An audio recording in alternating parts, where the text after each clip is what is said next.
South India shopping mall the wedding మంత్ర సరికొత్త wedding collection south India shopping mall.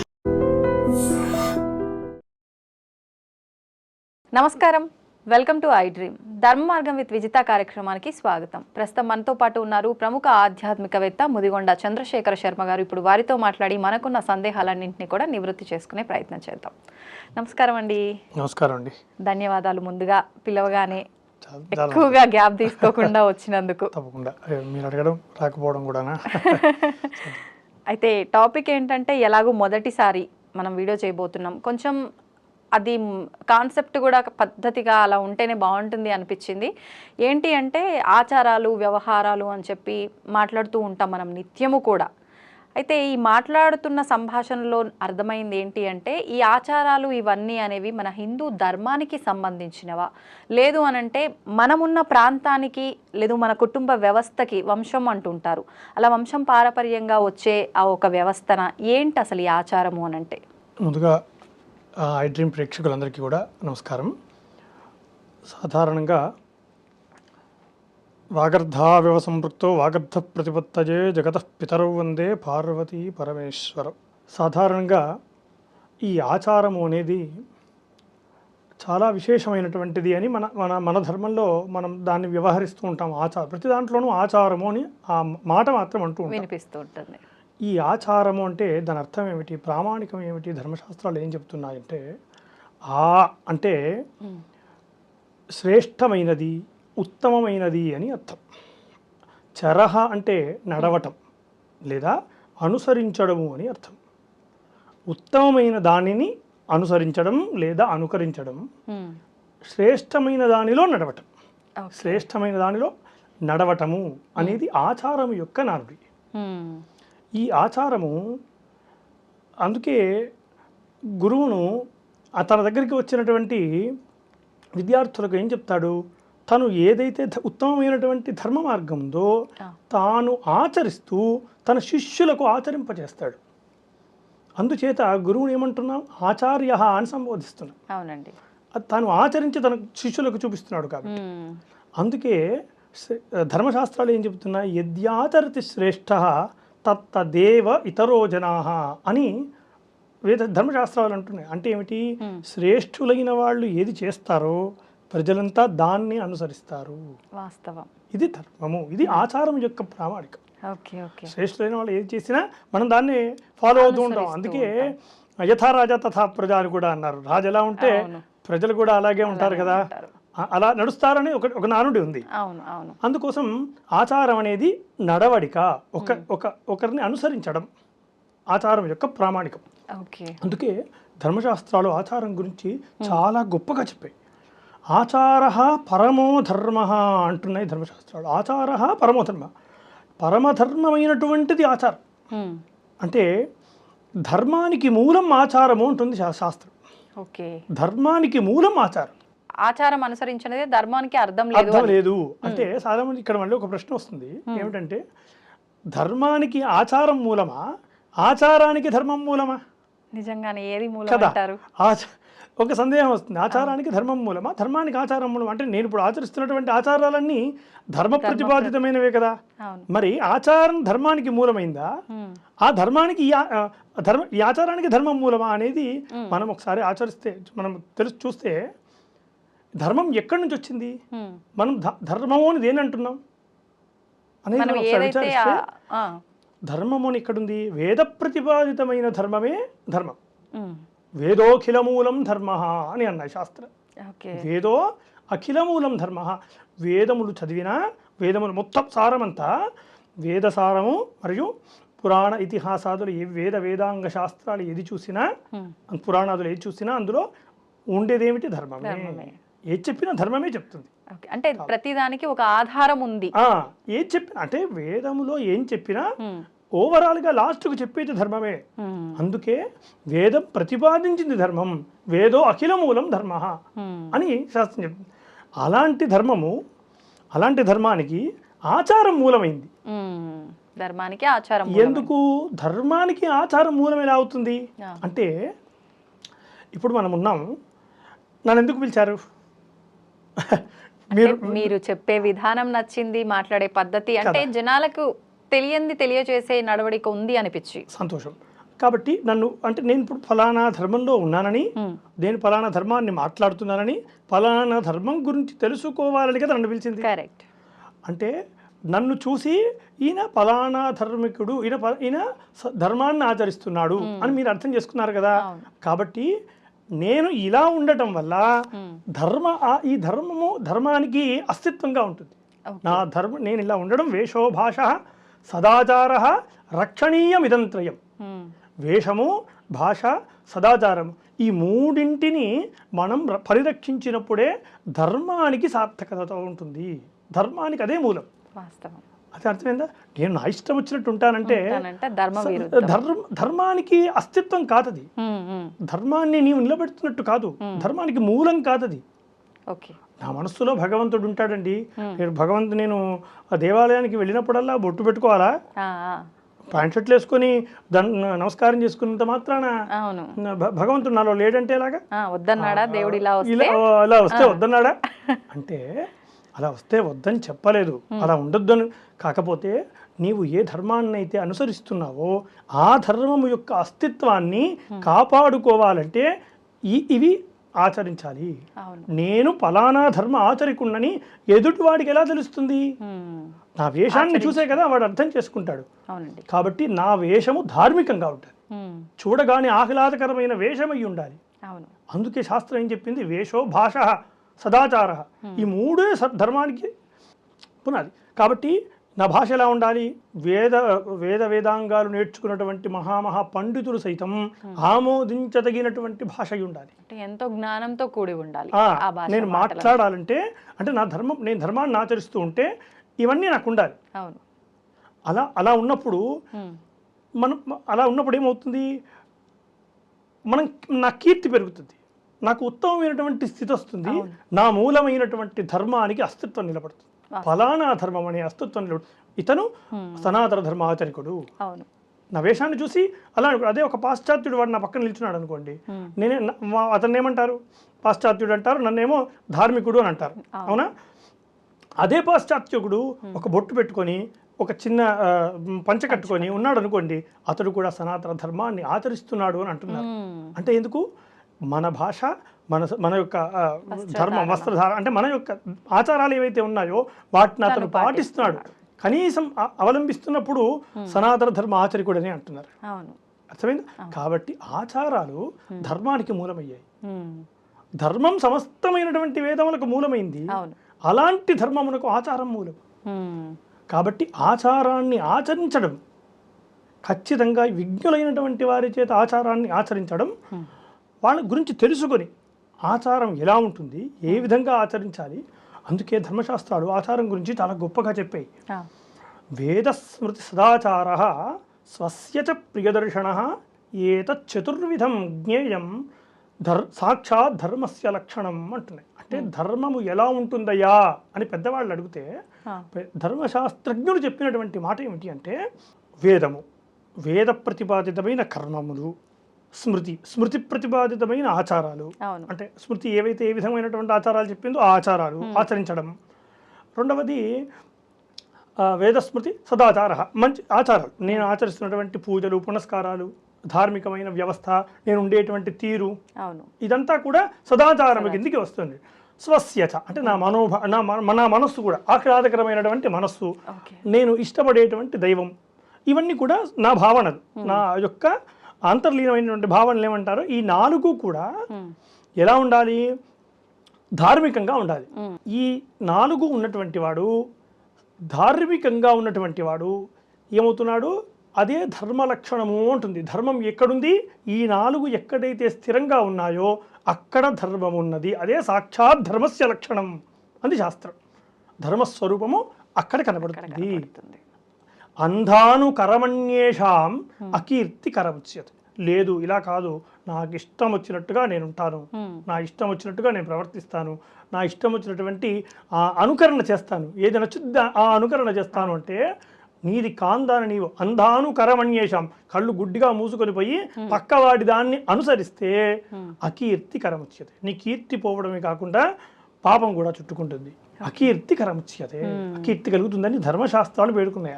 అందుకోసం ఆచరణాత్మకమైన చర్యలు చేయటం ధర్మానికి మూలమవుతున్నాయి. నా ధర్మాన్ని అస్తిత్వం కాపాడుకోవాలంటే ఆచారాలను ఆచరించాలి. అది ఆచారాలు సాక్షాత్తు రాముడు దేవుడు అయినప్పటికీ మానవ రూపంలో ఉన్నందువల్ల ఈ ధార్మికతను అంతా పాటించిండు కాబట్టే విగ్రహ రూపంలో ఉన్న ఆ దేవుణ్ణి ధర్మానికి ప్రతిరూపం అని అంటాం కదా. ధర్మస్వరూపుడై రాముడు ఉన్నాడు కాబట్టి రాముడంతటి వాడి ఆచారాలు ఆచరించారు. అవును, రాముడంతటి వాడు విస్మరించాడు అన్నింటినీ? లేదు కదా. తనకి ఏ ధర్మాలు అయితే ఆపాదించారో ఆ ధర్మాలన్నింటినీ ఆచారాలన్నింటినీ పాటించాడు. ఆయనే కదా ఆ మార్గదర్శి. అందుచేత ఆచారాలను పాటించడం ఉత్తమం. ఆచారం యొక్క నానుడు ఇది. అసలు ఆచారం అంటున్నాము, అనుసరించాలి, పాటించాలి అంటున్నాం. ఎన్ని రకాల ఆచారాలు ఉన్నాయి మన హిందూ ధర్మంలో? మంచి ప్రశ్న. ఇది చాలామందికి తెలియాల్సినటువంటి అంశం. మన భారత భూమిలో, భరతఖండంలో అనేక రకాల ఆచారాలు ఉన్నాయి. అంటే ఆచారం అంటే ఏమిటి? మార్గము అని కూడా చెప్పుకోవచ్చు. ఇందాక చెప్పాను కదా, ఉత్తమమైనటువంటి మార్గము అని అర్థం. ఈ ఉత్తమమైనటువంటి మార్గాలు అనేక రకాలుగా ఉన్నాయి. అంటే మన వైపు వస్తే వేదాన్ని మాత్రమే అధ్యయనం చేస్తూ, వేద సేవన చేస్తూ, వేద పోషణ చేస్తూ, వేదాన్ని పరిరక్షిస్తూ ఉండేటువంటి వాళ్ళని వేదాచారమని, శైవులు అని ఉంటారు, వీరశైవులు, శుద్ధ శైవులు, కాశ్మీర శైవులు అని కాశ్మీరంలో ఉండేవారు. కాశ్మీర శైవులు, కాపాలికులు, నాయికా సాధకులు, అఘోరీలు, వీళ్ళందరూ ఆచరించేటువంటి ఈ ఆచారం ఏదైతే ఉందో దీన్ని శైవాచారము అని అంటారు. శుద్ధ శైవులు, లింగాయతులు అని అంటారు కదా, వీళ్ళందరూ ఆచరించేటువంటి ఆచారాలను శైవాచారము అని. వైష్ణవులు ఉన్నారు కదా, వైష్ణవులు, వైఖానసులు లేదా ఇత్యాది వైష్ణవ సంప్రదాయాన్ని ఆచరించే వాళ్ళందరిది వైష్ణవాచారం అని. ఇది ఇట్లాగా ఒక్కొక్క రకమైన ఆచారాలు ఉన్నాయి. మరి భృత్యాచారమని, సమయాచారమని, వామాచారమని, కౌలాచారమని, సిద్ధాంతాచారమని, చీని, మహాచీని, శంబరాచారమని, ఇలా అనేక రకాల ఆచారాలు ఉన్నాయి. మనము ప్రస్తుతం ఇప్పుడు ఆచరిస్తున్నటువంటి ఆచారాన్ని దక్షిణాచారము అని అంటారు. సాధారణంగా ఇప్పుడు హిందువులంతా ఒక్కటే, మన హిందూ ధర్మము అందరినీ ఏకత్రాటి పైన నిలబెట్టడమే మన హిందూ ధర్మం గొప్పతనం అంటాము. మరి ఇన్ని ఆచారాలు ఎందుకు? అంటే ఒక ఆచారం ఉండి దాంట్లోనే అందరం ఇమిడీకృతమై ఉండొచ్చు కదా, ఎందుకని ఇన్ని ఆచారాలు? మంచి ప్రశ్న. ఇప్పుడు మీరు వైజాగ్కి వెళ్ళాలనుకోండి, ఎలా వెళ్తారు మీరు? ట్రైన్లోనో, బస్లోనో, ఫ్లైట్లోనో, ఏదో ఒక మార్గం అయితే ఎంచుకుంటాం. ఎందుకు అన్ని మార్గాలు? అందరూ ఒకే మార్గం వెళ్ళొచ్చు కదా. అంటే ఎవరికి ఏది సౌకర్యంగా ఉంటుందో అది ఎంచుకుంటారు. కాబట్టి ఎవరికి ఏది సౌకర్యత ఉంటుందో వారి సామర్థ్యాన్ని బట్టి ఆయా మార్గాలు నిర్మితమయ్యాయి. రోడ్డు మీద వెళ్ళే వాళ్ళు వైజాగ్కి రోడ్డు మీద కూడా పలు రకాలుగా, పలు తీరులుగా వెళ్తారు. వాహనాల్లో వెళ్ళేవాడు ఒక రకంగా వెళ్తాడు, ఇంకా జట్టు వాహనాలు ఉంటాయి కదా, అట్లాంటి దాంట్లో వెళ్ళేవాడు ఇంకో రకంగా వెళ్తాడు, నడకతో వెళ్ళేవాడు మరికొంత స్లోగా వెళ్తాడు, బస్సులో ఇట్లా ఒక్కొక్క రకాలు ఒక రకంగా ఉంటుంది. ఓడలో వెళ్ళేవాడికి ఇంకో రకంగా ఉంటుంది, విమానంలో వెళ్ళేవాడికి ఒక రకం. అంటే గమ్యం ఒకటే, అంతే. అనేకమైన మార్గాలు వేరు. ఇది కూడా అంతే. ఏదైతే గమ్యం ఉందో గమ్యం ఒక్కటే. అనేక మంది మహర్షులు ఈ మార్గాలను వేసి ఈ మార్గాల్లో వాళ్ళు ఆ గమ్యానికి చేరుకొని ఈ మార్గాలను మీరు అన్వేషించండి, ఈ మార్గాల్లో వెళ్ళిన వారికి మోక్ష పదాలు ఉన్నాయి అని కొన్ని వందల రహదారులు వేశారు. ఇవి ఒక రహదారులు అని చెప్పుకోవాలి. ఈ ఆచారాలు ఏమిటి? ఒక వందల రహదారులు గమ్యానికి. అంటే ఒకటే మార్గం ఉంటే అది ఒకరికి క్లిష్టంగా ఉండవచ్చు, ఒకరికి సులువుగా ఉండవచ్చు. అలా కాకుండా ఎవరి సామర్థ్యాన్ని బట్టి ఎవరు ఏ విధంగా వెళ్ళగలుగుతారో ఆయా మార్గాలకు అనుగుణంగా ధర్మశాస్త్రం గమ్యాన్ని చేరుకునేటువంటి విశేషాలను చెప్పింది. ఎవరికి, ప్రతి ఒక్కరికి కూడా, ప్రతి ఒక్కరికి. సామాన్య చండాలుడి పైన కూడా సూర్యుడు ప్రకాశిస్తాడు, అంతే కదా. సూర్యుడు ప్రకాశం అందరిపైన ఉంటుంది, అందరిపైన. కాబట్టి అందరికీ మోక్ష మార్గం, అందరికీ గమ్యాన్ని చేరుకునేటువంటి సులభమైన మార్గాలు అందరికీ వేశారు. అలాంటి ఆచారాల్లో మనది దక్షిణాచారము అంటాం. మనది మంత్ర విధానంగా ప్రసిద్ధి చెందింది. మంత్రముతో ముందుగా సదాచారం అంటే ఏమిటి? పూజలు చేసుకోవటం, ఉదయాన్నే లేవటం, ఉదయం లేచిన దగ్గర నుండి మరలా పడుకునేంత వరకు ప్రతిదానికి ప్రామాణికం ఉంది. దంతధావనానికి కూడా ప్రామాణికాలు ఉన్నాయి, స్నానం చేసేదానికి కూడా ప్రామాణికాలు ఉన్నాయి. ఎలాంటి వస్త్రాలు వేసుకోవాలి, ఎలాంటి బొట్టు పెట్టుకోవాలి, బొట్టుకు కూడా ఏ విధమైనటువంటి మంత్రాలు చేసుకోవాలి, ఈ షోడశ కర్మలు పుట్టినప్పటి నుండి జాతకర్మ నుండి అంత్యేష్టి వరకు ఈ 16 కర్మలు ఏవైతే ఉన్నాయో ఇవన్నీ కర్మలు మనం ఆచరిస్తున్నటువంటి విధానాలు, అర్చనా విధులు, హోమ యజ్ఞ ఉత్సవాదులు, ఇట్లాంటి కార్యక్రమాలు ఏవైతే మనం చేస్తున్నామో ఇదంతా కూడా దక్షిణాచారము, సదాచారము. దీన్నే సదాచారం. దంతధావనం దగ్గర నుంచి కూడా అదొక ఆచారమే. ప్రతి ఒక్కటి దంతధావనం నిద్ర లేచిన దగ్గర నుండి, నిద్ర లేవక ముందు నుండి కూడా, నిద్ర లేస్తున్నామని అంటే కూడా సంకల్పం చెప్పు, అంటే నామస్మరణ చేసుకోమని, చూడగానే కరాక్టే వసతే లక్ష్మి అని మనం అరచేతిని చూసుకొని ఇట్లాంటి, అంటే ప్రతి ఒక్క దానికి మనం చేస్తున్న ప్రతి పనికి కూడా ఒక ప్రామాణికత ఉంది. ఇది మనం చేసామంటూ కాదు, సదాచారంలో ప్రతిదానికి ఒక ప్రామాణిక ఉంది. ఆ ప్రామాణికానికి అనుగుణంగా ఈ మంత్ర విధానంతో ప్రసిద్ధి చెందింది దక్షిణాచారము. మనం ఆచరిస్తున్న ఆచారము మంత్ర విధానంగా ప్రసిద్ధి చెందింది. తంత్రానికి ప్రాధాన్యత లేకుండా మంత్ర విధానంతో ప్రసిద్ధి చెందింది. అందులో వామాచారం అని ఇంకొక ఆచారం ఉంటుంది. ఈ వామాచారం ఏమిటి? తంత్ర విధానంగా ప్రసిద్ధి చెందింది.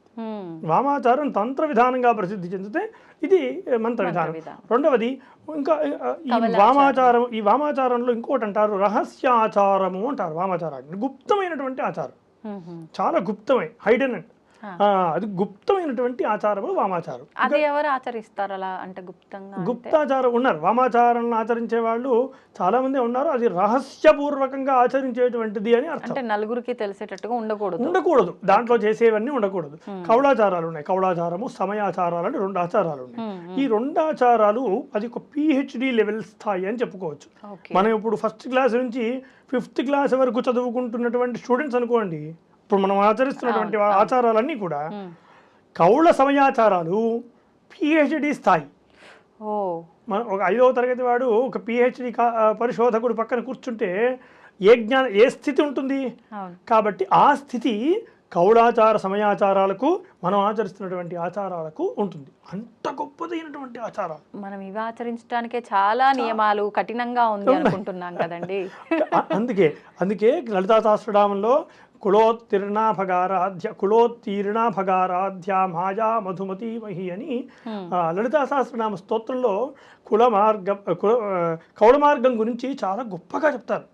సమయాచార తత్పర అని అమ్మవారిని సమయాచార తత్పర అంటే ఈ సదాచారములో అన్ని ధర్మాలను ఒక్కొక్క మెట్టుగా ఆచరిస్తూ ఇన్ని PhD స్థాయి వరకు చదువుకొని ఆ స్థాయికి వచ్చి, అంటే జ్ఞానం పరిపూర్ణమైనటువంటి జ్ఞానాన్ని పొంది, ఏ జ్ఞానాన్ని అన్వేషించాలో తెలుసుకొని, జ్ఞానాన్ని పొంది కాదు, ఏ జ్ఞానాన్ని అన్వేషించాలో ఒక గురుముఖద మనం చేస్తున్నటువంటి ఆచారాలుగా తెలుసుకొని, ఆ తర్వాత ఈ కౌళాచారము కానీ ఈ సమయాచారంలో గమ్యాన్ని చేరుకోవటం, అది ఉత్తమమైనటువంటి మార్గము అని కౌళ సమయాచారాలు అక్కడి దాకా వెళ్ళిన వాడికి తెలుస్తాయి.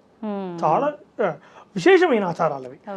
ఈ వామాచారం అనేది గుప్తమైనటువంటి ఆచారాలు, ఎవరైనా ఆచరించవచ్చు వామాచారం, కానీ అది చాలా గుప్తమైనటువంటిది, రహస్యమైన ఆచారాల్లో వామాచారం ఒకటి. అంటే ఈ వామాచారం ఒకటే ఎవరైనా ఆచరించవచ్చా? ఇప్పుడు మనం దక్షిణాచారంలో ఉన్నామన్నారు, మనము ఇందులో ఉండి కౌలాచారానికి సంబంధించిన విధానాలు, వామాచారానికి సంబంధించిన విధానాలు ఆచరించవచ్చా? కాదండి, ఇలా 2 పడవల మీద కాళ్ళు వేయకూడదు.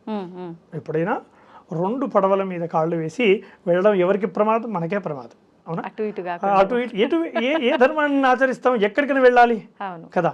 కానీ ఏ ధర్మం, ఏ ఆచారమైనా ఒకే ఆచారాన్ని ఆచరిస్తూ అనుసరిస్తూ దానిలోని మర్మాలను తెలుసుకుంటూ ఒక్కొక్క మెట్టు దాటుకుంటూ మనం పైకెక్కాలి. అంటే ఏదైనా ఒకటే ఒకే ఆచారమును ఆచరించాలి. 36 రకాల ఆచారాలు ఆచరిస్తే అగమ్య గోచరం అవుతుంది. అన్ని రకాల ఆచారాలు ఆచరించకూడదు. అందుకు అది ధర్మం. ధర్మం చెప్పింది ఏమిటి? ఒక్క దారిలో వెళ్ళు. లేదు కౌళాచారమే వెళ్తావా, ఆ ఆచారంలోనే వెళ్ళు. ఏదైనా ఒకే ఒక్క మార్గాన్ని అనుసరించమని చెప్పేది ధర్మశాస్త్రం. అన్ని రకాల ధర్మశాస్త్రాలు కలిపేసి చేసుకోవడం, ఏది సులభం అయితే అది దాంట్లోకి వెళ్ళిపోవడం అనేది సమంజసమైనది కాదు. ఓకే, అయితే ఇప్పుడు ఆచారాలు ఏంటి, ఎన్ని రకాలుగా ఉన్నాయి మాట్లాడుకున్నాం. అందులోంచి ముఖ్యంగా తీసుకుంటే ఇప్పుడు మీరు మాట్లాడిన దాన్ని బట్టి ఈ 3 ఆచారాల విషయానికి వస్తే, ఇప్పుడు దక్షిణ ఆచారము అని అంటే ఎలాగో ఇప్పుడు మనం ఆచరించేది అంటే సాత్విక రూపంలో, మంత్ర రూపంలో ఆచరణలు, తంత్ర రూపంలో అన్నారు అంటే వామాచారం.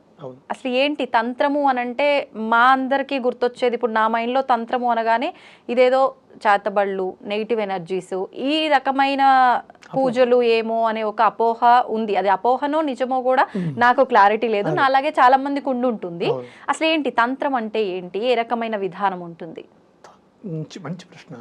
తంత్రము అంటే ఈ తంత్రము అనే అక్షరాల్లో త అంటే విస్తరణ, వ్యాప్తి అని అర్థం అవుతుంది. త్రం అంటే పరిరక్షించుట అని అర్థం. మననాత్రాయతే ఇది మంత్ర. మననము చేత రక్షించున్నది మంత్రం. మననం చేయడం ద్వారా రక్షించున్నది మంత్రం అయితే ఈ తంత్రం ఏమిటి అంటే విస్తరణ వ్యాప్తితో పరిరక్షించున్నది, పరిరక్షించబడేది. అంటే ఏ రకంగా? జ్ఞానమును వ్యాప్తింపజేయటం. తన్యతే విస్తార్యతే జ్ఞానం అంటే నలుగురికి చెప్పడం అనుకోవచ్చా ఏదైనా ఉంటే? కాదండి, అది గుప్తమైనటువంటిది. తంత్రము అనేదే లుప్తమైనటువంటిది, చాలా లుప్తమైనటువంటిది. తంత్రంలో మీకు మంత్రము లుప్తమైపోయి తంత్రము ముద్రా విధానమైనటువంటి తంత్రాలు చేస్తూ ఉంటారు. అసలు తంత్రం అంటే ఏమిటంటే, తంత్రం ఏం చెప్తుంది అంటే తన్యతే విస్తార్యతే జ్ఞానం. అయితే ఈ విస్తరణను జ్ఞాన విస్తరణ, ఏ జ్ఞానము? ఆత్మజ్ఞాన విస్తరణ చేస్తూ దాన్ని పరిరక్షించేటువంటి వాడు చేసేదే తంత్రము. జ్ఞాన విస్తరణ సాధారణమైన విస్తరణ కాదు, జ్ఞానాన్ని విస్తరింపజేయడం. ఆత్మజ్ఞానం ఏదైతే గూఢమైన జ్ఞానం ఉందో, ఏదైతే సచ్చిదానంద జ్ఞానం ఉన్నదో ఆ జ్ఞానమును విస్తరిస్తూ, విస్తరించినటువంటి జ్ఞానమును త్రాయతే రక్షించబడేటువంటి వాడు ఎల్లవేళ రక్షించబడతాడు. అందుకోసం తనోతి విపులన్నర్థన్ తత్వమంత్ర సమన్వితాన్ త్రాణంచ కురుతే యస్మాత్ తంత్రమిత్యభిధీయతే అంటారు. అంటే తత్వశాస్త్రములు, తత్వజ్ఞానములు ఏదైతే ఉన్నాయో ఆ జ్ఞానమును పరిరక్షిస్తూ, ఆ జ్ఞానమును ఎవరైతే రక్షిస్తారో వాళ్ళు గమ్యాన్ని చేరుకుంటారు. అది అందుకని ఈ తంత్రములోని విశేషం. ఇది లుప్తమై ఉన్నది, అంత గొప్పదైనటువంటిది తంత్రం. ఇప్పుడు ఈ తంత్ర రూపంలో పూజలు, ఈ తంత్ర విధానం అనగానే అందరికీ గుర్తొచ్చేది, ఈ మధ్యకాలంలో ఎక్కువగా మనకు వినిపించేది వామాచార పూజలు. వామాచార పూజలు అనగానే అంటే మనకు బాగా రౌద్రంగా ఉండే అమ్మవార్లకి మాత్రమే పూజిస్తారు. మనం ఏదైతే సాత్విక రూపంలో ఆచరిస్తున్నామో దేవుళ్ళు, దేవతలు, వీళ్ళకి అక్కడ పూజలు జరగవు. ఒకవేళ జరిగినా అక్కడ మనలాగా సాత్వికంగా ఉండదు. ఖచ్చితంగా పంచమకార పూజలు చేయాల్సిందే, ఖచ్చితంగా కొన్ని రకాల బలులు ఇవ్వాల్సిందే, మద్యం, మాంసం ఇవన్నీ అని చెప్పి ఇప్పుడు వింటున్నాం. ఇప్పుడు చిన్న పిల్లాడు ఎవరన్నా యూట్యూబ్ చూసే పిల్లోని పిలిచి అడిగినా కూడా వామాచార పూజలు అనగానే మాంసం పెడతారంట, పచ్చి మాంసమైన నివేదన చేస్తారు, వండిందైనా సరే ఏకంగా మద్యం బాటిల్సే పెట్టేస్తారు అని చెప్పేస్తారు. అంటే నిజంగా శాస్త్రం ఇవన్నీ చేయమని చెప్పిందా వామాచార పూజలకి? ఇప్పుడు జరుగుతున్నదంతా శాస్త్ర ప్రకారమే జరుగుతుందా, విరుద్ధంగా జరుగుతుందా? మంచిగా చాలా అద్భుతమైన ప్రశ్న అడిగారు. ఈ వామాచారం అనేటువంటిది ఇందాక చెప్పుకున్నట్టుగా వామము అంటే చాలామంది ఏమంటారు వామ భాగము, ఎడమ భాగము. అంటే ఈ కుడి చేతి చేసేటువంటి సవ్య పనులు అయితే ఎడమ చేతులు చేసేది అపసవ్య పనులు అని చెప్తూ ఉంటారు. ముమ్మాటికి తప్పు. అంటే ఏమిటి మరి నిజమేమిటి అంటే, వాస్తవం ఏమిటి అంటే, వామము అంటే శుభము అని అర్థం. వామము అంటే శుభము, శుభాచారము. వామము అంటే గుప్తము, కనబడుతున్నటువంటి పదార్థంతో, కనబడుతున్నటువంటి విషయం కాకుండా గూఢార్థాలతో అన్వేషించమని చెప్పేదే వామాచారం. విశేషమైన జ్ఞానం ఉండాలి, అందుకే దాన్ని రహస్యాచారము అన్నారు. వామము అంటే రహస్యము అని అర్థం కూడా ఉంది. వామో మార్గో పరమగహన యోగినామప్యగమ్యం. పరమగహనమ, వామో మార్గం అంటే వామ మార్గం అనేది పరమగూఢమైనటువంటిది. గహనము అంటే గూఢం, అంధకారంతో ఉండేది. దాన్ని ఎట్లా అంటే యోగులకు సైతం, పరమ యోగులకు సైతం అగమ్య గోచరమే, అంటే చేరుకోలేనటువంటి స్థలమే. వామాచారం అంటే అంత ఆషామాషి అయ్యేటువంటి వ్యవహారం కాదు. కానీ ప్రతి ఒక్కరూ, ప్రస్తుతం నేను కూడా చూస్తున్నాను చాలా రోజులుగా, వామాచారం అనేసరికి ఒక రకమైన తంత్ర విధాన పూజలు, ఈ మీరు చెప్పినట్టుగా పంచమకారాలు, వీటి గురించి సవిస్తరంగా వివరిస్తాను. కాకపోతే ఈ వామాచారంపై ఉన్న అపోహలన్నీ చాలా అపోహలే నేను చెప్పాలి. ఇప్పుడు జరుగుతున్నవన్నీ కూడా తంత్రశాస్త్ర విరుద్ధాలు. అంటే ఇప్పుడు ఏదైనా ఒక మార్గం ఉందనుకోండి, ఇప్పుడు ఇందాక మనం చెప్పినట్టుగా అనేక మార్గాలు మహర్షులు వేశారు, ఆచారాలు అంటూ మార్గాలు వేశారు. వేసినటువంటి ఆ ఇంజనీర్ ఎవరైతే మహర్షి ఉన్నారో ఆయన ఒక ప్రామాణికాన్ని రాశారు. ఏ మార్గానికైనా ఒక ప్రామాణిక గ్రంథం ఉంటుంది కదా కదా. అలాగే వామాచారానికి కూడా అనేక తంత్ర గ్రంథాలు ఉన్నాయి, అనేక తంత్ర గ్రంథాలు.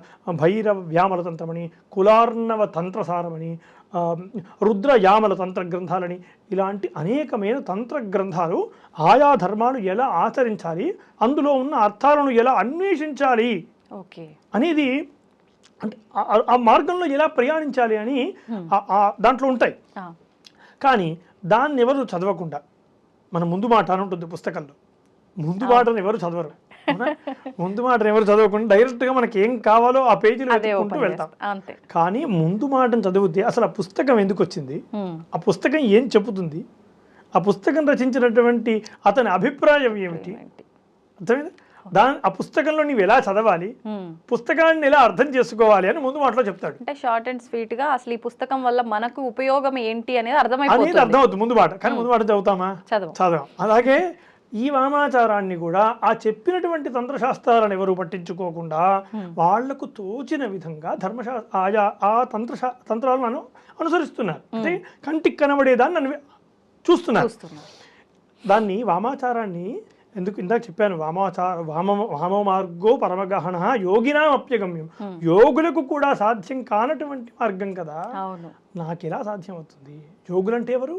ఈ సదాచారము, ఈ ఇందాక చెప్పినట్టుగా అన్ని వాటన్నింటినీ ఆచరిస్తూ పిహెచ్డి అంటే ఆ స్థాయికి వెళ్ళి అక్కడ జ్ఞానాన్వేషణ చేసేటువంటి వారు, ఏదో తెలుసుకుని అక్కడ జ్ఞానాన్వేషణ చేసేటువంటి వారు యోగులు కదా. అట్లాంటి యోగులకి అగమ్య గోచరం, వెళ్ళలేనటువంటి స్థితి కదా. మరి అలాంటిది నాలాంటి వాడికి నేను ఏదో చేసేస్తానంటే ఎలా కుదురుతుంది? అయితే ఆ వామ మార్గం ఎలా ఉంటుందో ధర్మశాస్త్రాలు చెప్పే, మీకు ఒక చిన్న ఉదాహరణతో చెప్తాను. ఉదాహరణ చెప్తే అందరికీ తొందరగా కనెక్ట్ అవుతుందన్న ఉద్దేశంతో ఒక చిన్న ఉదాహరణ చెప్తాను. చిన్నప్పుడు మీరు స్కూల్ చదువులు చదువుకునేటప్పుడు ఒక తెలుగు శ్లోకం అందరికీ చెప్పి ఉంటారు, మళ్ళీ ఒకసారి గుర్తు చేసే ప్రయత్నం చేస్తాను. కొండ నుండు నెమలి కోరిన పాలిచ్చు, కొండ నుండు నెమలి కోరిన పాలిచ్చు, పశువు చదువుచుండు శిశువు తోడ, పశువు చదువుచుండు శిశువు తోడ, బ్రాహ్మణుండు వనిత వేదాలు వల్లించుచుండు, వనిత వేదాలు వల్లించుచుండు, బ్రాహ్మణుండు కాకి పలలము తిను అని ఉంటుంది. ఈ పద్యం ఉంటుంది. ఆ పద్యంలో మొదటి పేర ఏమిటి? కొండ నుండే నెమలి కోరిన పాలిస్తుందట. నెమలి పాలివ్వటం ఏమిటండి? అదే కదా కదా, ఇదేమో అర్థం కావట్లేదు కదా. కోరిన పాలిస్తుందట, పశువు చదువుకుంటుందట, ఎవరితో కలిసి? శిశువుతో కలిసి పశువు చదువుకుంటుందట. పశువు చదువుకోవడం ఏమిటి? మూడో పేరాలో వనిత వేదాలు వల్లించుచుండు, అమ్మాయి ఒకవేళ వల్లించింది అని అనుకుందాం, అక్కడ ఓకే, వనిత వేదాలు వల్లించుచుండు. నాలుగో పేరాలో పలలము అని ఉంది, కాకి బ్రాహ్మణుడు కాకి పలలము తింటున్నాడు. పలలము అంటే మాంసం, కాకి మాంసాన్ని బ్రాహ్మణుడు తింటున్నాడు. ఇది ఇక్కడ ఏం అర్థం కాలేదు కదా. ఇదేమిటి అగమ్యగోచరంగా ఉందంటే, పెద్దగా శ్రమ లేకుండా ఆ అర్థాన్ని ఎలా గ్రహించాలంటే, కొండ నుండు నెమలి, అక్కడ కామ పెట్టాలి. అలా పెడితే ఏమవుతుంది? నెమలి కొండా కోణంలో తిరుగుతూ ఉంటుంది. అయిపోయిందా? కొండ నుండు నెమలి కోరిన పాలిచ్చు పశువు, పశువు దగ్గర కామ పెట్టాలి. పశువు కోరిన అడిగినప్పుడు అడిగిన వెంటనే పాలిస్తుంది. అర్థమైనా? శిశువు చదువుచుండు పశువు చదువుచుండు శిశువుతో, పశువు చదువుచుండు శిశువుతోడ వనిత, చదువుచుండు శిశువుతోడ వనిత, వనిత దగ్గర కామా పెడితే ఏమైంది? శిశువుతో కలిపి వనిత చదువుకుంటుంది అని అర్థం. బ్రాహ్మణుడు అదే వేదాలు వల్లించుచుండు బ్రాహ్మణుడు, మళ్ళీ బ్రాహ్మణుడు దగ్గర కామ పెడితే వేదాలు వల్లించేవాడు బ్రాహ్మణుడు అవుతాడు. కాకి పలలము తిను, కాకి మాంసాన్ని తింటుంది. ఎంత అర్థమైపోయిందో చూడండి, ఒక్క కామాలు పెట్టడం, ఎక్కడ కామా పెట్టాలో తెలుసుకోవడం వల్ల మనం ఎంత అపార్థాలకు లోనవుతూ ఉంటాం. అస్సలు మొత్తానికి అర్థవంతం లేకుండా అయిపోయింది. అర్థం కదా. ఇలాగే వామ మార్గం ఉంటుంది. కనబడేదాన్ని చూసేదాన్ని కాదు, గుప్తార్థాలతో అన్వేషించాలి అని చాలా స్పష్టంగా ధర్మశాస్త్రం చెప్పింది. ముద్ర, మత్స్యం, చేప, ఈ 5 రకాలవి ఇవి పంచమకారాలు అని. అయితే ఈ 5 రకాలు అక్కడ కంటికి కనబడుతున్నటువంటి పదాలతో చూడటం కాకుండా గూఢార్థాలతో అన్వేషించమని వామ మార్గం చెబుతుంది. అంటే కంటి మద్యము అంటే ఎలా అన్వేషించాలి? సాధారణంగా మద్యము బ్రాహ్మణుడికి, ఎవరైనా బ్రాహ్మణుడు మద్యం ఆ యొక్క మార్గంలో అన్వేషించేవాడైతే మద్య సాధన చేయాలనుకోండి, మద్యాన్ని సమర్పించాలనుకోండి, ఎలాగా బెల్లము అల్లము కలిపినటువంటి నీటిని బ్రాహ్మణుడికి మద్యముగా పరిగణించమని చెప్పింది. బెల్లము అల్లము కలిపినటువంటి నీటిని మద్యము, అదే మద్యం. అంతే తప్ప ఏదో దొరికినటువంటి మా విస్కీలు బ్రాండీలు తీసుకొచ్చి తాగడం కాదు. ఇది కాదు అన్వేషించడం. అంటే నివేదన చేయాల్సిన విషయంలో నీవు ఏదైతే నివేదించాలో ఇదే చెయ్యాలి. ఇదే ధర్మశాస్త్రం చెప్పింది. బ్రాహ్మణుడికి బెల్లము అల్లము కలిపినటువంటి నీరు, క్షత్రియులకు కంచు పాత్రలో కొబ్బరి నీళ్లు పోసుకుంటే మద్యము అని అంటారు. క్షత్రియులకి కంచు పాత్రలో కొబ్బరి నీళ్లు పోసుకుంటే అది మద్యంతో సమానం. అలాగే వైశ్యులకు రాగి పాత్రలో తేనె పోసుకుంటే మద్యముతో సమానం. అలాగే శూద్రునికి రాగి పాత్రలో పాలు పోసుకుంటే మద్యముతో సమానము. అంటే పదార్థము పాత్రలో ఎక్కడ ఏ పాత్రలో వేస్తున్నామో పట్టి అర్థం మారిపోతుంది అక్కడ. అదే మద్యము తప్ప విస్కీ బ్రాండీలు మాత్రం కానే కాదు. మనం చూస్తున్నటువంటి ఈ మద్యము మాత్రం, మనం ఏదైతే వ్యవహారంలో మనం మద్యం అంటున్నామో, వామాచారములో మద్యం గురించి ఏం చెప్పింది అనేది ఇది. వామాచారంలో చెప్పినటువంటి మద్యం ఇది. దానికున్న పేరును తీసుకువచ్చి ప్రస్తుత లౌకికంలో ఉన్నటువంటి మద్యాలకు ఆపాదించి ఈ మద్యమే పెట్టమన్నారేమో అనుకొని ఇవి తీసుకొని వెళ్ళి హోమాల్లో పోయడం, ఇవి తీసుకొని ఇంకెక్కడో చేసుకోవటం, ఈ మార్గంలో అన్వేషించే వాళ్ళు ఇది తాగుడు ఒక కర్మగా పెట్టుకోవడం అనేది అది ధర్మ విరుద్ధము, వామాచారం యొక్క విరుద్ధం. ఇప్పుడు ఒక చిన్న డౌట్ అండి, మీరు చెప్పిన వివరణను బట్టి ఇప్పుడు మీరు బెల్లము అల్లము కలిపింది అది మద్యము, నివేదన చేయాల్సింది కూడా అదే అన్నారు, ఫుల్ క్లారిటీ. కానీ ఆలయంలో కూడా భగవంతుడి దగ్గర మద్యము అన్న విషయంలో మీరు చెప్పినట్టుగా ఇది నివేదన చేయకుండా డైరెక్ట్గా అవి చేస్తున్నారు. అవి ముమ్మాటికి తప్పండి, అదే చెప్తున్నాను. అవి ఆ యొక్క ఏదైతే కంటికి కనబడుతుందో అది మనం చెప్పినటువంటి పదాన్ని తీసుకువచ్చి ఇప్పుడు లౌకిక భాషలో ఉన్న పదానికి ఆపాదించడం వల్ల ఇప్పుడు మద్యం అంటే మనకేమి ఇవే కదా, ఆల్కహాలే కదా, అవి తీసుకుని వచ్చిన నివేదన చేస్తున్నారు. కానీ ఆ మద్యం గురించి చెప్పలేదు. కానీ ఇప్పుడు ఒక ఆలయాన్ని వాళ్ళు ఒక వ్యవస్థాపకులుగా ఉన్నారు అక్కడ అంటే వాళ్ళు ఖచ్చితంగా ఎంతో కొంత శాస్త్రాలు వేదాలు చదివి ఉన్నవారే, జ్ఞానం ఉన్నవారే అయి ఉంటారు. లేదు వాళ్ళు అలాంటి వారి సలహాలు సహాయమైన తీసుకుంటారు. ఇంత పొరపాటు ఎలా జరుగుతుంది అని దాన్ని అర్థం చేసుకోలేకపోవటం. ఓకే, రామ మార్గాన్ని సరైన దిశలో అర్థం చేసుకోలేకపోవటం.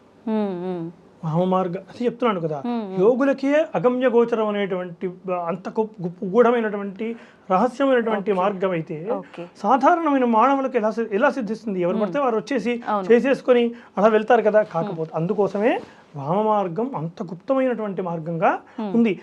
అందుకోసం ఈ నియమాలు పెట్టింది. ఇప్పుడు మీరు వివరించిన దాన్ని బట్టి మద్యము అనంటే ఓకే, అదొక మంచి వివరణ అయితే వచ్చింది. మరి మాంసము అని అంటే ఏంటండి? ఇప్పుడు నిజంగా కళ్ళ ముందర పచ్చి మాంసమే అవ్వచ్చు, డైరెక్ట్గా బలిచ్చి దాన్ని వండి అక్కడే నివేదన చేయడం కావచ్చు, ఈ విధానం చూస్తున్నాం. దీని విషయంలో అపార్థం ఎలా చేసుకొని ఉండొచ్చు? 100% ఇందాక మద్యంని ఏ విధంగా అపార్థం చేసుకున్నారో ఈ మాంసం అన్న శబ్దాన్ని కూడా అలాగే అర్థం, అంటే లౌకిక పదానికి ఉన్నటువంటి అర్థాన్ని దానికి ఆపాదిస్తున్నారు. అయితే తంత్రశాస్త్రాలు చాలా చాలా విషయంగా చెప్తాయి, ఏవైనా చెప్తాయి.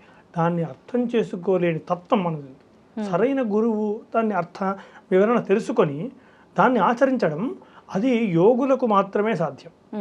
అది అర్థం చేసుకోలేకపోవడం అని ఇది.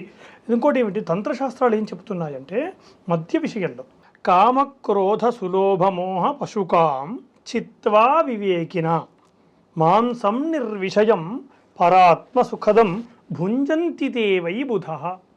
మాంసం విషయంలో భైరవ వ్యామల తంత్ర గ్రంథం చెప్తుంది. ఎవరో కాదు, ఈ వామ మార్గానికి ఏదైతే ప్రధాన తంత్రశాస్త్రాలు ఉన్నాయో అందులో ఒకటైన భైరవ వ్యామల తంత్రమే మాంసం గురించి చెప్పినటువంటి శ్లోకం ఇది. ప్రామాణికము, నువ్వు మాంసాన్ని ఏం తీసుకుంటావు అని, నువ్వు మాంసం అంటే ఏది పడితే అది తీసుకోకు, మాంసం అంటే ఎదిరా నాయన అని భైరవ్యామల తంత్రం చెప్పింది. ఏమిటి, కామ క్రోధ లోభ మదము మాత్సర్యం ఏవైతే ఇవి ఉన్నాయో అరిషడ్ వర్గాలు ఉన్నాయో ఈ అరిషడ్ వర్గాలను ఒక జ్ఞానము చిత్వా వివేకిన ఈ అరిషడ్ వర్గాలను మాంసముగా చిత్వా అంటే నరకడం, దేంతో నరకడం? వివేకము అనేటువంటి ఖడ్గంతో నరకడం. అర్థమైందా? వివేకం అనేటువంటి ఖడ్గంతో నరికి, అక్కడ చూడండి చాలా మంది ఏమనిపిస్తారు, ఇది మాంసము అని చెప్పారు కదా, మాంసం అన్న దగ్గర ఈ అరిషడ్ వర్గాలను ఈ ఏదైతే చెప్పిందో కామ క్రోధ లోభ మదమోహాలని ఈ అరిషడ్ వర్గాల యొక్క పదాన్ని అర్థం చేసుకోలేక ఇది మాత్రమే అర్థం చేసుకుని మాంసం నిర్విషయం పరాత్మ సుఖదం భుంజంతి తే వై బుధః అంటే నిర్విషయం ఆయా ఏవైతే అరిషడ్ వర్గాలు ఉన్నాయో వాటిపైన ఏమాత్రం ఆసక్తి లేనటువంటి వివేకము అనేటువంటి ఖడ్గంతో వాటిని నరికేసి ఆయా వాటిని వదిలేసి, అర్థమైందా? వాటిని వదిలేసి అంటే వాటిని వదిలేసి నిర్విషయం వదిలేసేసి వాటిని పరాత్మ సుఖదం, అప్పుడు ఆ పరమాత్మమైనటువంటి సుఖాన్ని పొందేటువంటిదే మాంసము. పరాత్మ సుఖదం ఏదైతే నువ్వు ఈ ఆరిటిని వదిలేస్తావో ఆ వదిలేసిన తర్వాత నీకు వచ్చేటువంటి ఆ ఉత్తమమైనటువంటి స్థితి ఏదైతే ఉందో అదే మాంసంరా. మాంసం అంటే ఈ మాంసం పెట్టమని కాదు, ఎంత చక్కగా చెప్పింది వివేకినా చిత్వాన్ని ఇంత చక్కగా చెప్పింది మాంసం గురించి. అంటే ఒక రకంగా సింపుల్ గా మనం నిత్యం వాడే భాషలో చెప్పాలంటే ఒక కల్మషం లేని ఎటువంటి అహంకారము ఏది లేని మనస్సుతో భగవంతుడికి ఆరాధన అంటారు కదా, ఇదేమో అలాంటి ఉత్తమమైనటువంటి స్థితికి చేరుకుని అటు ఏ రకమైన కోరికలు లేకుండా దేహంపై కూడా ఎలాంటి వ్యామోహము లేకుండా దేహంపై ఏ రకమైనటువంటి బాధలు వ్యామోహం లేకుండా ఒక జీవించేవాడు చేసేటువంటి నివేదన మాంసం. అలాంటి వాడు ఆత్మజ్ఞానాన్ని అన్వేషించడంలో చేసేటువంటి నివేదన అని అన్నారు తప్ప మాంసం అంటే ఏదో ఓ పశువుల్ని తీసుకుని వచ్చి నరకడం కాదు, అది మాంసం కాదు. మాంసానికి ఇంత చక్కగా శాస్త్రం చెప్పింది, మాంసానికి ఇంత చక్కగా ఆయా ధర్మశాస్త్రాలు చెప్పాయి, తంత్రశాస్త్రాలు చెప్పినవి. ఇవేవో నేను నా నోటికి వచ్చినటువంటి నేను చెప్తున్నది కాదు, సాక్షాత్తు ఆ తంత్రశాస్త్రాలు చెప్పినటువంటి విధానాలు. దీన్ని అన్వేషించకుండా ఈ పదాన్ని చూసుకొని అన్వేషించడం మూర్ఖం. ఇప్పుడు ఒక మాట అంట, మీరేం అనుకోవద్దు, ఇప్పుడు ఇది శాస్త్ర ప్రకారంగా పలానా ఏదైతే దానికి సంబంధించిన మూల గ్రంథం ఉందో అందులో ఉండింది. ఎవరైనా ఇప్పుడు మీరు చెప్పినట్టుగా కాకుండా ఇప్పుడు మేము అపార్థం చేసుకుంటున్నట్టుగా ఆచరించే వ్యక్తులు వచ్చి నువ్వు ఇది ప్రూవ్ చేయగలవా అంటే మీరు ప్రూవ్ చేయగలరా? ముమ్మాటికి అది సంస్కృత పదం. అది సంస్కృతంలో ఒక పదానికి నానా అర్థాలు ఉంటాయి, ఒకటే పదానికి ఒక అక్షరానికే నానా అర్థాలు ఉంటాయి. నానా అర్థాల్లో అది ఒక్క పదం మాత్రమే కాకుండా మొత్తం శ్లోక వివరణ. అందుకే సంస్కృతం దేవభాష అయింది. సంస్కృతం ఎంత చక్కగా చెప్తుంటే ఒక్క శ్లోకంలో పూర్తిగా మనం చేసే కర్మ మొత్తాన్ని చెప్పగలిగే సామర్థ్యం ఒక్క సంస్కృత భాషకు మాత్రమే సొంతం. అన్నింటికి చెప్పడానికి కుదరదు. ఒకే ఒక్క శ్లోకంలో మనం ఏం చెయ్యాలో ఎక్కడికి వెళ్ళాలో ఒక నాలెడ్జ్ పిన్గా చెప్పేటువంటి అద్భుతమైనటువంటి వ్యాకరణం సంస్కృతం సొంతం. అందుకే ఛందోబద్ధంగా నిర్మాణాలు ఉంటాయి. ఒక దగ్గర మాంసం వచ్చింది కదా అని ఆ మాంసం పదాన్ని మాత్రమే తీసుకొని నాకు ఇష్టం వచ్చినట్టుగా అర్థం చేసుకోవడం కాదు, దానికి ముందు వెనక ఉన్నటువంటి వాటిని కూడా ఎందుకోసం ఈ మాంసం అన్న శబ్దాన్ని వాడారు అనేది అర్థం చేసుకొని దానికి అనుగుణంగా వెళ్ళగలిగినటువంటి వాడే యోగ్యుడు. అలా వెళ్ళగలిగినటువంటి వాడే వామ మార్గం లాంటి ఏ మార్గంలోనైనా దాన్ని పొందగలుగుతాడు. అది కదా శాస్త్రాలు చెప్పాయి. కాకపోతే నాకు తోచినట్టుగా అర్థం చేసుకుంటానంటే ఈ తంత్రశాస్త్రాలు వామమార్గం అంగీకరించదు. మిగతా ఏ ధర్మశాస్త్రాలు సదాచారంలో అనుకోండి, ఇప్పుడు ఈ తప్పు చేసినా ఇంకో ప్రాయశ్చిత్తం ఉంది, ఈ తప్పు చేసినా ఇంకో ప్రాయశ్చిత్తం ఉంది, దానికి ప్రాయశ్చిత్త హోమాలు ఉన్నాయి, ప్రాయశ్చిత్త కర్మలు ఉన్నాయి. అంటే ఇప్పుడు మనం హోమం చేసామనుకోండి, హోమంలో ఇప్పుడు హోమం చేస్తే మాట్లాడకూడదని, తుమ్ములు పడకూడదని, ఇప్పుడు ఏ రకమైన మానసికంగా దైవికంగా ఏది ఉండకూడదని ఈ హోమం. అలాని ఒకవేళ ఏమైనా జరిగినా హోమం అయిపోయిన తర్వాత ప్రాయశ్చిత్త హోమాలు అని ఉంటాయి. వెంటనే ఏ హోమం అయితే చేస్తామో ఆ హోమం వెంటనే వాగ్దోష పరిహారార్థం అని, వాక్కు ఏమైనా గట్టిగా చెప్పడం, మెల్లగా చెప్పడం, చిన్నగా చెప్పడం, స్వరదోషాలు చెప్పడం, అలాంటి వాటికి మంత్రాలు, తప్పులు చెప్పడం మంత్రాలు, దానికి ఒక ప్రాయశ్చిత్తము, వేరే వాళ్ళతో మాట్లాడడం దానికి దోషము. అదేనా నా యొక్క ఉమ్ము తుప్పర ఏదైనా దాంట్లో పట్టడం, ఆ దోషానికి మంత్రము. ప్రతి దానికి ప్రాయశ్చిత్తాలు ఉన్నాయి. మరి ఇది సదాచారం కానీ వామాచారంలో ప్రాయశ్చిత్తం లేదు. అనుభవించాల్సింది ఖచ్చితంగా ఆయా ధర్మాలను ఎవరైతే తెలుసుకోకుండా ప్రయత్నిస్తారో, ఆ మార్గంలో ఇలాంటివి అన్వేషించకుండా వెళ్తారో వాళ్ళు ఖచ్చితంగా ప్రాయశ్చిత్తాలంటూ ఉండవు. వామ మార్గంలో ప్రాయశ్చిత్తమే లేదు, వామ మార్గంలో ప్రాయశ్చిత్తము లేదు అని అదే తంత్రశాస్త్రాలు చెబుతున్నాయి. ఇప్పుడు దీన్ని తప్పుగా అర్థం చేసుకొని పూజలు చేస్తున్న వాళ్ళు అని అంటే ఓకే, మరి చేయించుకుంటున్న వాళ్ళు కూడా ఈ దోషాన్ని అనుభవించాల్సిందేనా? ఖచ్చితంగా అండి. ఈ ప్రాయశ్చిత్తం ఎవరికి వస్తుంది అంటే, ఇప్పుడు నేను ఏదైనా నాకు ఒక వరుణ్ ఇచ్చారు, మీరు నా దగ్గరకు వచ్చి ఒక కార్యక్రమం చేయమని నన్ను అడిగారు. మీకు తెలియదు కదా, నా దగ్గర వచ్చారు, నేను కదా వారధిని, అంతే. భగవంతునికి భక్తునికి అనుసంధానకర్తను నేను కదా, ఎవరైతే ఆ పరిధిలో అక్కడ ఉన్నటువంటి వాళ్ళు. ఇది కూడా అంతే. వామ మార్గాన్ని నాకు తెలియకుండా నీ దగ్గరికి వచ్చి ఆశ్రయించాను కాబట్టి నాకేం తెలియదు. తెలియనప్పుడు ఆ కర్తాకర్మాక్రియ దోషాలన్నీ కూడా అతని మీదే ఉంటాయి. ఓకే, ఏవైనా అతని మీదే ఉంటాయి. ఆచరిస్తున్నటువంటి వాళ్ళకు, అనుసరిస్తున్నటువంటి వాళ్ళకి ఏముండదు. కానీ ఆచరింపచేస్తున్నటువంటి వాడు సంయమనమైన సన్మార్గంలో లేకపోతే కనుక ఈ యొక్క అనుభవించాల్సి ఉంటుంది. ఆయా పాపాన్ని ఖచ్చితంగా అనుభవించాల్సి ఉంటుంది. ఏదో ఒక రూపంలో మనకు పీడన చేస్తుంది. ఇప్పుడు ప్రస్తుతానికి ఉత్సాహంగా ఉన్నప్పటికీ ఏదో మార్గంలో ఆ ధర్మం, ఆ పాపం మనల్ని వెంటాడుతుంది. ఖచ్చితంగా అది పాపం ఏం చెప్తుంది ధర్మశాస్త్రం, నేను చెప్పేది కాదు, ధర్మశాస్త్రం చెప్తుంది. వామ మార్గంలో ఈ ప్రాయశ్చిత్తం అంటూ లేదు. అలాగే మిగతా వాటికి కూడా ఇలాంటి అపార్థాలు చేసుకోకూడదని చెప్పింది. మత్స్యము అని ఉంటుంది. ఈ మత్స్యానికి కూడా ఇష్టం వచ్చినట్టుగా కనపడేది మత్స్యము అనేది కాకుండా దానికి కూడా గూఢార్థాలు ఉన్నాయి. దానికి కూడా అసలు మత్స్యం అంటే ఏమిటో చాలా అద్భుతంగా ఈ ధర్మశాస్త్రాలు, తంత్రశాస్త్రాలు చెప్పాయి. మత్స్యం మైథునంకి కూడా వివరణ ఇవ్వగలరా? తప్పకుండానండి. మత్స్యము అనే దాన్ని ముందుగా మనం విచారిస్తే గంగా యమునయోర్ మధ్యే, ఇది తంత్రశాస్త్రం చెప్పింది. భైరవ వ్యామల తంత్రము అనే గ్రంథము చెప్పినటువంటి శ్లోకం ఇది. గంగా యమునయోర్ మధ్యే ద్వౌ చరంతి సదా తౌ మత్స్యౌ భక్షయేత్ యత్సు సోభవేత్ మత్స్య సాధక అని చెప్పింది. దీని అర్థం ఏమిటి? గంగా యమునయోర్ మధ్య, గంగా నదులు, గంగా యమునా నదులు అనేటువంటి రెండు నదుల మధ్యన రెండు ఎల్లప్పుడూ సంచరిస్తూ ఉన్నాయట. ఆ రెండు ఏమిటి? మత్స్యములు. ఆ రెండు మత్స్యములు సంచరిస్తున్నాయట. ఆ మత్స్యములను ఎవరైతే వధించి ఆ మత్స్యములను తింటాడో, సాధిస్తాడో, భక్షయ్యే, ఆ మత్స్యములను ఎవరైతే భక్షిస్తాడో అతను నిజమైన మత్స్య సాధకుడు అవుతాడు అని చెప్పింది. అదేమిటి? గంగా నదులు అవి నదులు కదా, గంగా యమున అనేవి పెద్ద పెద్ద నదులు కదా, అది పెద్ద నదులు. నదుల్లో రెండే రెండు చేపలు ఉంటాయా? ఉండవు, ఎక్కువనే ఉంటాయి. అనేకమైన చేపలు ఉంటాయి కదా. మరి రెండే రెండు చేపల గురించి చెప్పింది ఏంటి శాస్త్రం? ధర్మశాస్త్రం రెండే రెండు ఉంటాయని చెప్తుంది. రెండు మాత్రమే అని చెప్పలేదు, రెండే రెండు. అంటే ప్రత్యేకమైన గంగా లేదు, గంగా యమునయోర్ మధ్యే యో చరంతి సదా, దివే చరంతి సదా, రెండే చరిస్తూ ఉన్నాయి. అంటే గంగా యమున అంటే ఇడా పింగళ నాడులు.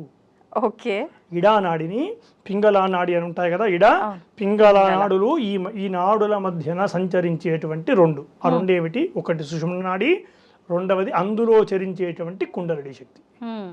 ఈ కుండలిని శక్తిని ధ్యాన యోగ తపస్సుల ద్వారా ఎవడైతే ఆ కుండలిని శక్తిని సంయోగింపజేస్తాడో వాడు మత్స్య సాధకుడు, నిజమైన మత్స్య సాధకుడు అతను.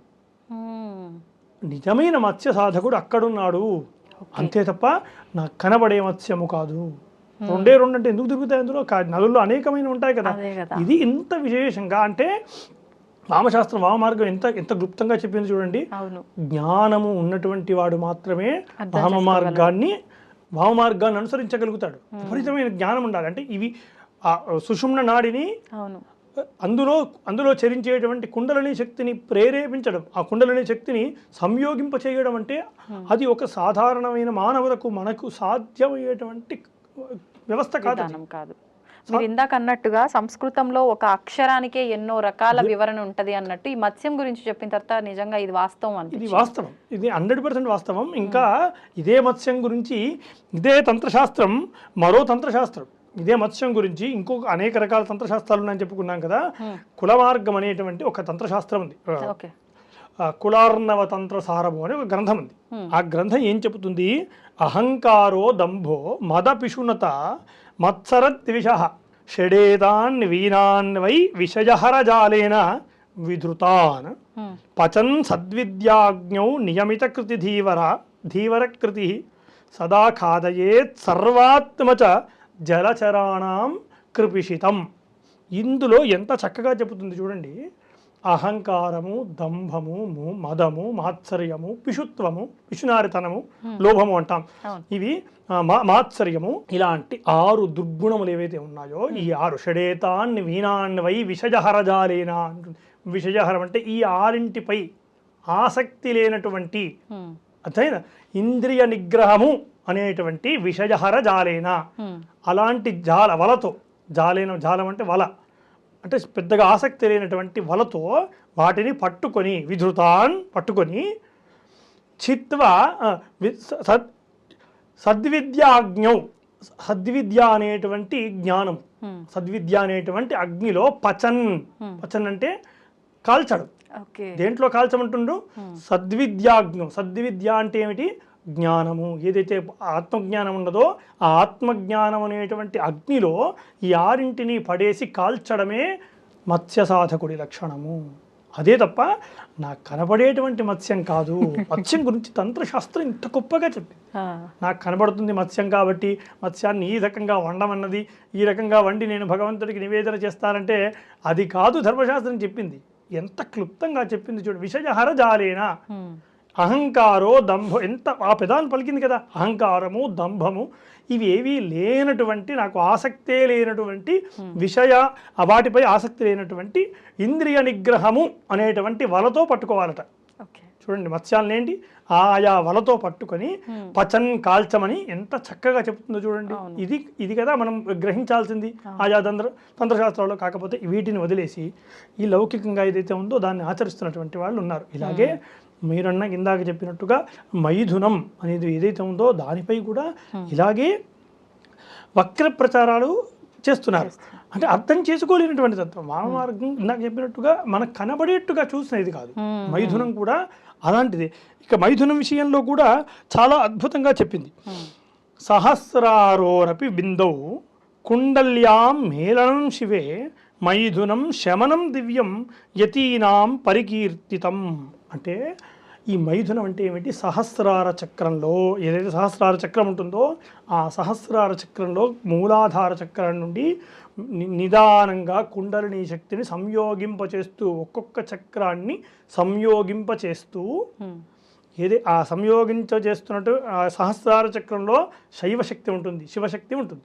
ఆ శివశక్తితో ఈ అమ్మవారి శక్తి సౌందర్య శక్తిని లీనం చేయటమే, కలపడమే మైథునం. అంతే తప్ప మైథునం అంటే మరేదో శారీరకమైనటువంటి వ్యవస్థ కాదు. అది ముమ్మాటి గీతం, అర్థం చేసుకోలేనటువంటి తత్వం. అంటే కుండలిని శక్తిని సంయోగింపచేసినటువంటి వాడే మైథునము అని చెప్తుంది.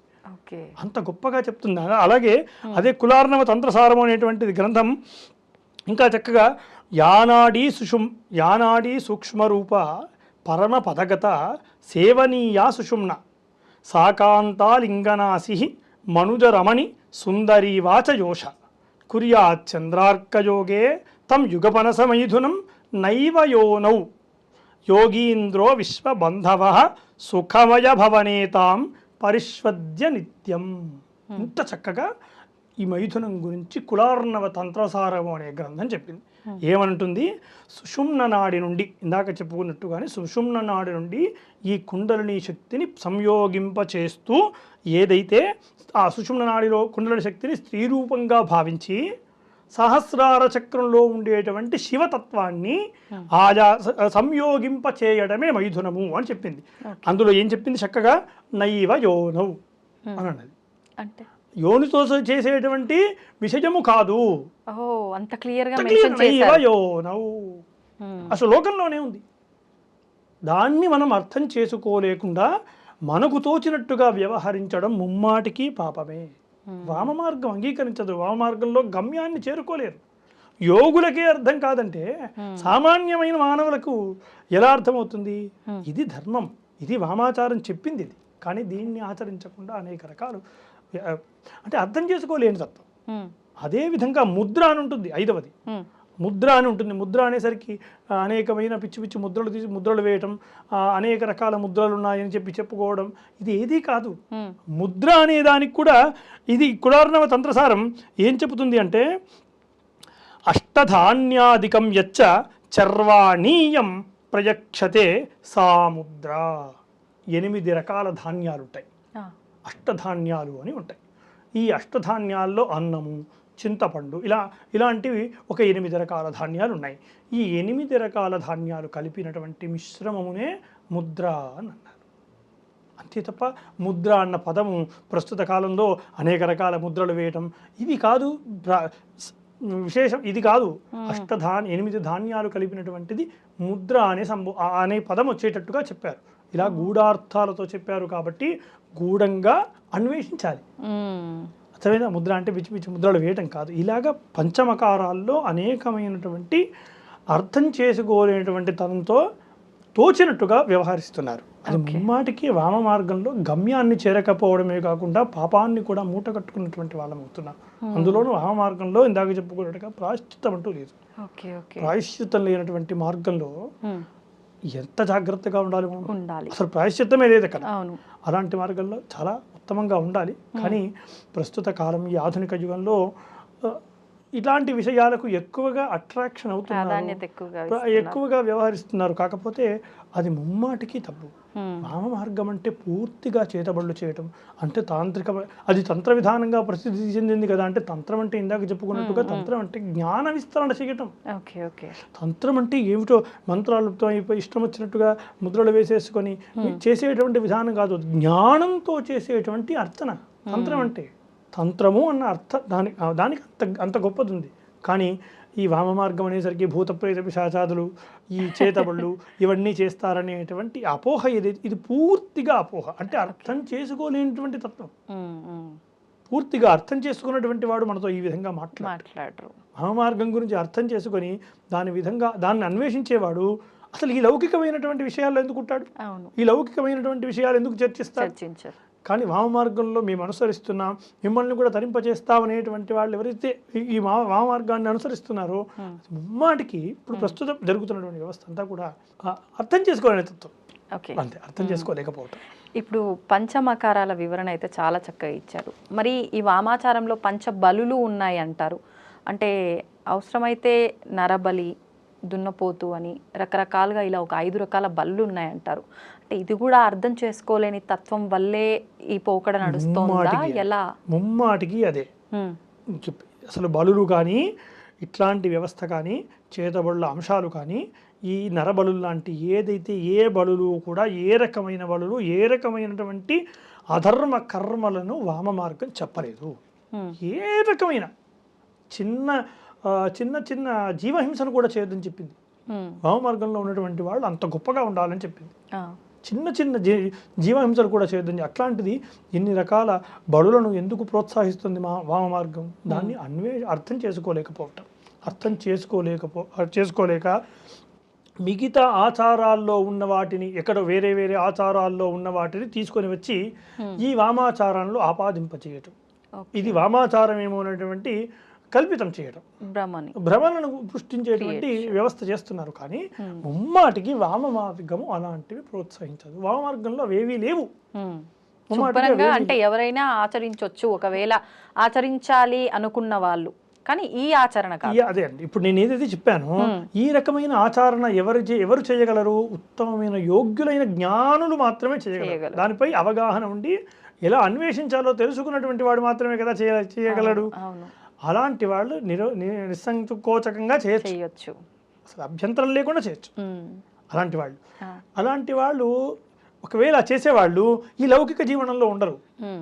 వామ మార్గాన్ని అనుసరించేటువంటి వారు లౌకిక జీవనంలోనే ఉంటారు. అంటే వాళ్ళు కంప్లీట్ ఇంకా ఎలా అంటే మనం ఈ సినిమాల్లో చూసినట్టు నెలలకు సంవత్సరాలు ఒక ఉపాసన దీక్ష తీసుకొని ఉన్న వాళ్ళు మాత్రమే చేయగలుగుతారేమో. 100% అండి. అందులో కూడా ఇక్కడ మనం ఇంకొక విషయం చెప్పుకోవాలి. సిద్ధిత్రయము అని 3 ఉంటాయి. ఈ సిద్ధిత్రయం అంటే ఏమిటి? మంత్రము, మంత్రసిద్ధి, కామ్యసిద్ధి, మంత్రసిద్ధి, మాతృసిద్ధి అని 3 ఉంటాయి. ఈ కామ్యసిద్ధి అంటే ఏమిటి? మన యొక్క కోరికలు సిద్ధింప చేసుకోవటం. ఎవరితో కోరికలు సిద్ధింప చేసుకుంటున్నాం? మనంతటా మనం భగవంతుడి దగ్గరికి వెళ్ళి చేసుకుంటున్నాం. మనం కామ్యసిద్ధి కావడం కోసం కొన్ని కర్మలను ఆచరిస్తున్నాం. అంటే ఇప్పుడు ఒక సంతానం కావడం కోసం సంతాన గణపతి హోమం, ఏమండి వ్రతాలు, ఇవన్నీ ఎవరితో చేయిస్తున్నాం? పురోహితుడితోటి చేయిస్తున్నాం. అంటే పురోహితుడు ఆల్రెడీ ఆ మంత్రాన్ని సిద్ధింప చేసుకుని ఉన్నాడు కాబట్టి ఆ మంత్రసిద్ధి అయినటువంటి అతను ఆ బ్రాహ్మణుడిని కూర్చోబెట్టి, వారధిగా కూర్చోబెట్టి, అయ్యా నా కామ్యముల నిమిత్తం నీవు చెయ్యు అని చెప్తాం కదా. ఇది ముఖ్యంగా ఈ కామ్యసిద్ధి కోసం మనం 1 గంట 2 గంటల పాటు ఆ మంత్రసిద్ధి ఉన్నటువంటి వాడిని కూర్చోబెట్టి చేయిస్తాం. కానీ మరి మంత్రసిద్ధి రావాలంటే అతను ఉపనయన సంస్కారమైన నాటి నుండి వేదమంత్రాన్ని అధ్యయనం చేస్తూ అనేక సంవత్సరాల పాటు ఆ మంత్రాన్ని జపం చేస్తూ ఆ మంత్రాన్ని సిద్ధి పొందాలి. అనేక సార్లు సిద్ధి పొంది ఉదయం మధ్యాహ్నం సాయంత్రం త్రికాల సంధ్యావందనాలు ఆయనకు ఆపాదించినటువంటి మంత్రం ఏదైతే నిలబడుతుందో నీ దగ్గర, మంత్రశక్తి ఏదైతే వస్తుందో ఆ మంత్రసిద్ధి కొరకు నీవు చేయాల్సిన అన్ని కర్మలను ఈ బ్రహ్మచర్యంలో చేయిస్తారు. అర్థమైందా? అలా మంత్రసిద్ధి పొందినటువంటి వాడి చేత మనం కర్మలు చేసుకుంటున్నాం. ఆ మంత్రసిద్ధి ఆయనకు ఊరికే వచ్చిందా? లేదు కదా. మనం కామ్యం వచ్చేసినట్టుగా మంత్రసిద్ధి రాలేదు కదా. ఆ మంత్రం సిద్ధించాలంటే అన్ని సంవత్సరాల పాటు ఆయన శ్రమించాల్సి ఉంటుంది. అలాగే ఇంకా బీజాక్షర మంత్రాలని, లౌకిక మంత్రాలని కొన్ని మంత్రాలు ఉంటాయి. దేవతల మన మంత్రాలు తీసుకొని ఉంటాం, దక్షిణామూర్తి మంత్రాలని, ఓం పంచాక్షరి మంత్రాలని, నారాయణ షడ మంత్రాలని తీసుకుంటూ ఉంటాం కదా. ఇవన్నీ కూడా మంత్రసిద్ధి కావాలి అంటే ఆ మంత్రానికంటూ కొన్ని లక్షల సార్లు జపం చేయాలి అని ఉంటుంది. అక్షర లక్ష జపం చేస్తే మంత్రసిద్ధి జరుగుతుంది. అక్షర లక్ష జపం చేస్తే మంత్రసిద్ధి అంటే ఒక అక్షరము 1,00,000 సార్లు, అలా ఒక అక్షరము 1,00,000 సార్లు జపం చేయడం. అంటే ఇప్పుడు గాయత్రి మంత్రం ఉంది, 24 అక్షరాలతో చెందింది. 24 లక్షల జపం చేస్తే కానీ మంత్రసిద్ధి కాదు. దాదాపు ఎన్ని రోజులు పడుతుంది కదా? ఎన్ని రోజులు పడుతుంది? అతను బ్రహ్మచర్యం నుండి రోజు కొన్ని రోజు చేసుకుంటూ వస్తే తప్ప తనకు ఉత్తమమైన ఏదైతే స్థితి వస్తుందో అప్పుడు కానీ మంత్రం సిద్ధించదు. అప్పుడు మనం వెళ్ళి అతనితో కామ్యం చేయించుకోవడం వల్ల నా కామ్యములు సిద్ధిస్తున్నాయి. వెంటనే సిద్ధించట్లా, మంత్రసిద్ధి కలిగినటువంటి వాడి చేత కామ్యసిద్ధిని చేయించుకుంటున్నాం. అంటే మన కోరిక నెరవేరట్లేదు చేసిన పూజలు చెయ్యంగా అంటే ఇక్కడ మన సైడ్ నుంచి ఏమైనా మిస్టేక్ కర్మ ఉండొచ్చు, చేసే అతని స్థితిని బట్టి కూడా ఉంటుంది. అతని స్థితి కూడా మంత్రసిద్ధి సమానంగా ఉండాలి. ఇప్పుడు మనం వెంటనే కామ్యం కావాలి కదా అని చెప్పేసి మనం ఒకరి దగ్గరికి వెళ్ళి మంత్రాన్ని తెచ్చేసుకొని ఆ మంత్రాన్ని వెంటనే అక్షర లక్ష జపం చేయాలంటే మనం సారిపోదు కదా. ఎన్ని సంవత్సరాలు జపం చేయాల్సి వస్తుంది?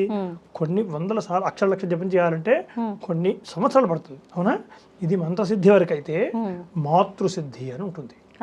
3వది మాతృసిద్ధి అంటే అమ్మవారు సిద్ధించడం. ఏదైతే ఆ మూలం దేవత ఉందో ఆ దేవత సిద్ధించడం. అక్షర కోటి జపం చేస్తే మాతృసిద్ధి కలుగుతుంది. కోటి జపం, అక్షర కోటి అంటే ఇప్పుడు గాయత్రి మంత్రమే ఉంది. గాయత్రి అమ్మవారి సిద్ధి కావాలంటే ఉదాహరణ గాయత్రి మంత్రమే తీసుకుందాం. ఉదాహరణకు అక్షర కోటి జపం చేయాలనుకోండి. నేను రోజు ఉదయం సాయంకాలం రోజు నా జీవితం మొత్తంలో 7 సంవత్సరాల వయస్సు నుండి ఉపనయన సంస్కారమైన నాటి నుండి రోజు 20,000 జప సంఖ్య చేయాలనుకున్నాను. అంతకుమించి ఎక్కువ చేయలేను. ఎందుకంటే గంటకు 1000 సార్లు మాత్రమే చేయగలను. అంటే 24 గంటల్లో 4 గంటలు నిద్రపోయినా 20 గంటలు మాత్రం జపం చేసుకున్నా 20,000 సంఖ్య అవుతుంది. అలా నాకు మాత్రం సిద్ధించాలంటే 50 సంవత్సరాలు 60 సంవత్సరాలు 70 సంవత్సరాల కాలానికి సిద్ధిస్తుంది. అలా సిద్ధి పొందినటువంటి వారునే సిద్ధ పురుషుడు అంటారు. సిద్ధ జోగి పురుషులు అంటే ఊరికే వచ్చేసి పేరు పెట్టుకున్నంత మాత్రం అది ఆ సిద్ధత్వం రాదు. ఆ సిద్ధి యొక్క స్థితికి ఉండే యోగ్యత అది.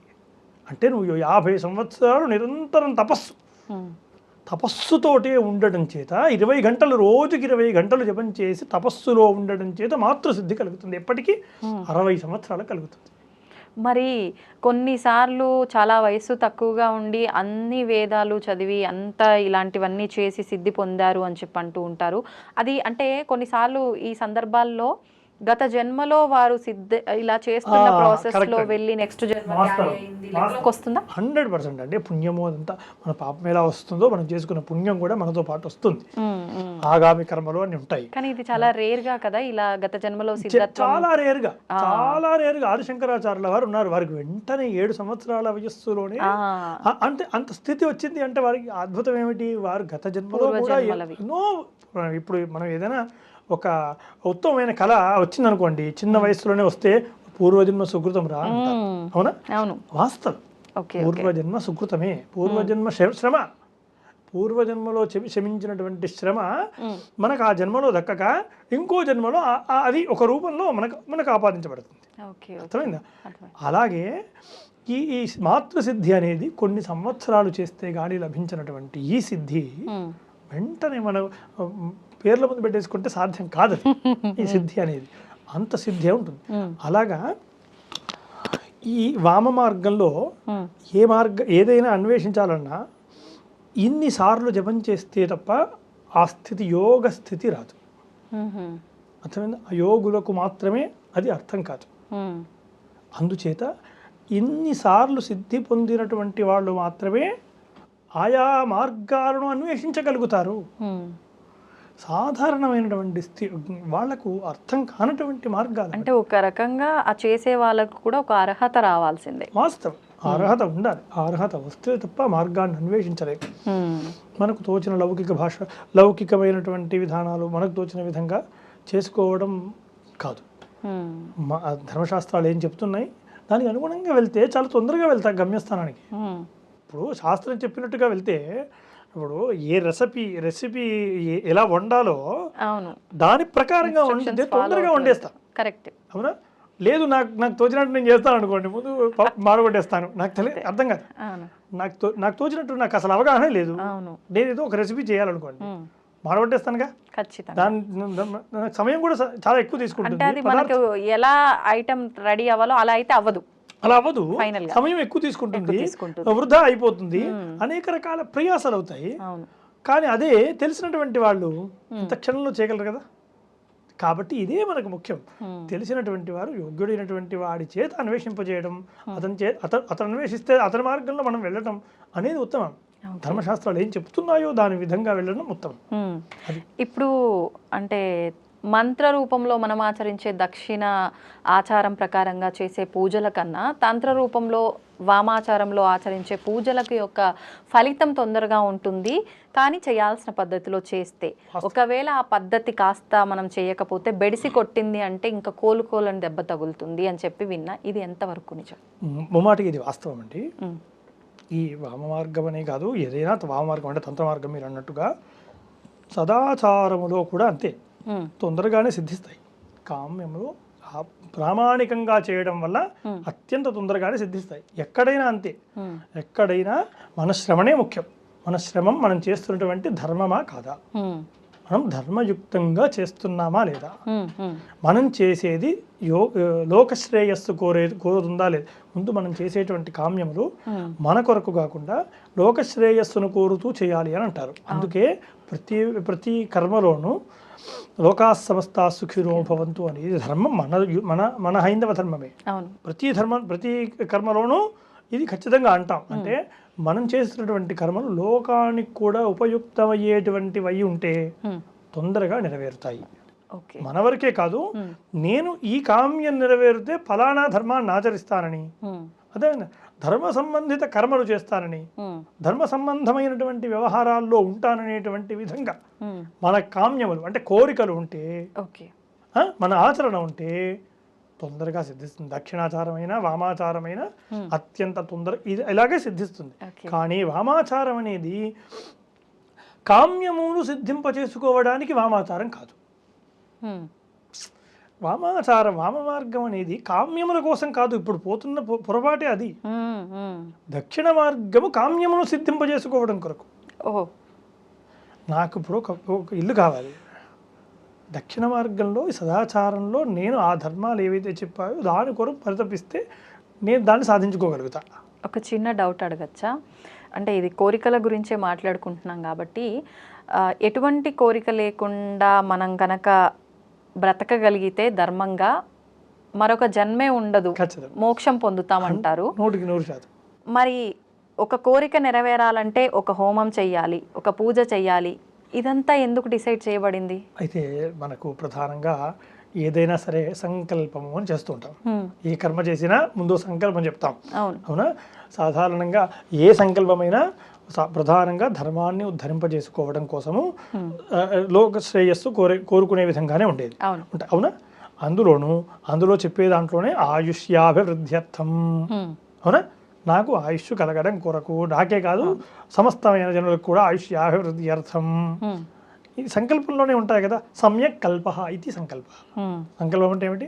సమ్యక్ కల్ప ఇది సంకల్ప. నేను ఏది చేయాలనుకుంటున్నానో నిశ్చయించుకోవడం సంకల్పం. ఓకే, నేను ఫలానా చేయాలనుకుంటున్నాను అని నిర్ధారింప చేయడం సంకల్పం. అలాంటి సంకల్పంతో కదా చేస్తున్నాం. ఈ సంకల్పాలు లోకశ్రేయస్సు, ఇందాక చెప్పుకున్నట్టుగా లోకశ్రేయస్సు కోరే విధంగా ఉండటం ఉత్తమం. ఉత్తమోత్తమం లేదు, అందరూ ఆ దృష్టితో ఉండలేరు కదా, ఉండరు. నేను నాది అనే స్వార్థమే ఉంటుంది. లౌకిక జీవనంలో అందరికీ ఆ స్థితి ఉండదు, అవును కదా. నా కామ్యాలు నెరవేరాలని పిల్లవాడికి, అది కూడా అందులో కూడా స్వార్థం లేకుండా ఉండడం గొప్ప. అవును, నాకు కాదు, నా తండ్రి గారి యొక్క ఆయుష్ బాగుంటే చాలు అని కర్మను ఆచరిస్తుంది చూసారా, అది ఉత్తమమైనది. నా కోసం కాదు, నా పిల్లలు విద్యా భవిష్యత్తు జ్ఞానం ఉత్తమంగా ఉండే విధంగా అనుగ్రహించు, ఇది ఉత్తమమైన సంకల్పం. ఇలాంటి సంకల్పాలతో చేసుకోవడం ఉత్తమం. దాంట్లో అక్కడ ఆక్షేపణ ఏం లేదు, ఎందుకంటే దాంట్లో సంకల్పంలోనే ఇవి మనకి ఇవి కావాలి అని మనం అడుగుతున్నాం, భగవంతుని నేరుగా అడుగుతున్నాం. లేదా అడిగినా అడగకపోయినా ప్రత్యక్షంగా కానీ పరోక్షంగా కానీ మనకు ఆయా స్థితులు వస్తాయి. కానీ అది ధర్మం అయి ఉండాలి. అది ధర్మం అయి ఉంటే మనకు ఖచ్చితంగా కోరికలను నెరవేర్చుకోవచ్చు. అయితే ఈ వామ మార్గం అనేటువంటిది, ఈ సదాచారం అనేటువంటిది మనం కామ్యాలు పొందడానికి అనుకూలమైనటువంటి ప్రదేశం, దక్షిణాచారం. కానీ వామ మార్గం అసలు కానే కాదు. వామ మార్గం ఉన్నది కామ్యాలు నెరవేర్చుకోవడానికి కాదు, ఆత్మజ్ఞానంతో సచ్చిదానంద పరమాత్మను దర్శించడానికి. ఎక్కడి కోసం పోవడానికి ఆ మార్గం? డైరెక్ట్గా మార్గం వేసింది పరమేశ్వరుడి కోసం వేశారు. పరమేశ్వరుడు యొక్క చైతన్య శక్తికి వేసినటువంటి దారి అది.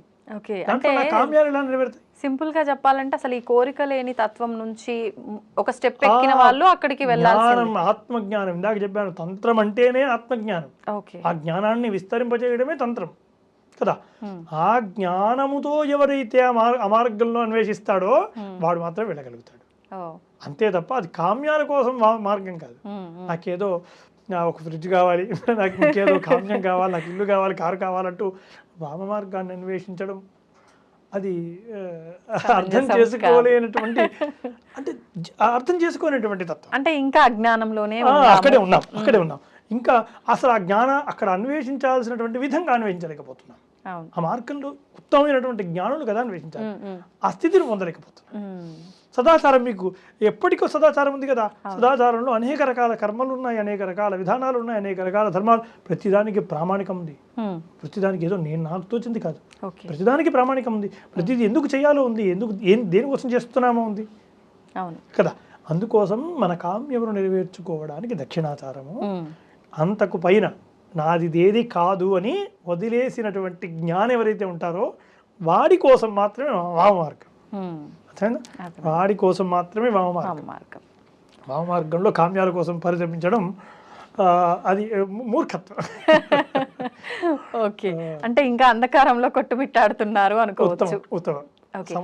సముద్రం చూడగానే మనకి సముద్రం ముందు ఒక పేరా ఉంటుంది.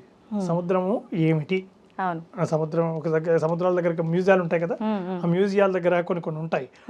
ఈ సముద్రం ఏమిటి, దీంట్లో ఎంత లోతుంది, దాంట్లో ఏమేమి విషయాలు ఉన్నాయి, దాంట్లో ఎలాంటి జరాలు ఉన్నాయి, మనం వెళ్ళగలమా లేదా, దాని యొక్క అలజడి ఎలా ఉంటుంది, ఎలాంటి విపత్తులను తట్టుకోగలుగుతుంది, ఇవన్నీ సముద్రం అక్కడ రాసి ఉంటాయి కొన్ని మ్యూజియంలో దగ్గరలో ఉండేవి. కానీ దాన్ని ఎవరు చదవకుండా, దాన్ని ఎవరు చూడకుండా సముద్రంలో ఈతలు కొడుతూ ఉంటాం, సముద్రంపై విన్యాసాలు చేస్తూ ఉంటాం. కానీ సముద్రంలో విన్యాసం చేసినంత మాత్రాన సముద్ర జ్ఞానం వానికి ఉండాలన్న అవసరమా అంటే, సముద్ర జ్ఞానం ఉండటం వల్ల సముద్రాన్ని నేను ఎలా ఉపయోగించుకోగలను అనేది తెలుసుకోగలుగుతాం. సముద్రంపై ఆ కనీసం పరిగాహన ఉండడం వల్ల. అవును. అవునా? లోపల ఎంత లోతు వెళ్ళగలం, దాంట్లో ఎలాంటి మనకు ఉపయోగపడేటువంటి పదార్థాలు ఉన్నాయి, దాన్ని ఎలా అన్వేషించగలం, ఎలా తీయగలం అనేటువంటిది సముద్ర జ్ఞానంతో వస్తుంది అవును. కదా. అలాగే సముద్రం మీద విన్యాసాలు చేసినంత మాత్రాన ఆ సముద్రంలో మొత్తం సముద్ర పరిజ్ఞానం ఉండదు కదా. ఇది కూడా అంతే. ఓకే.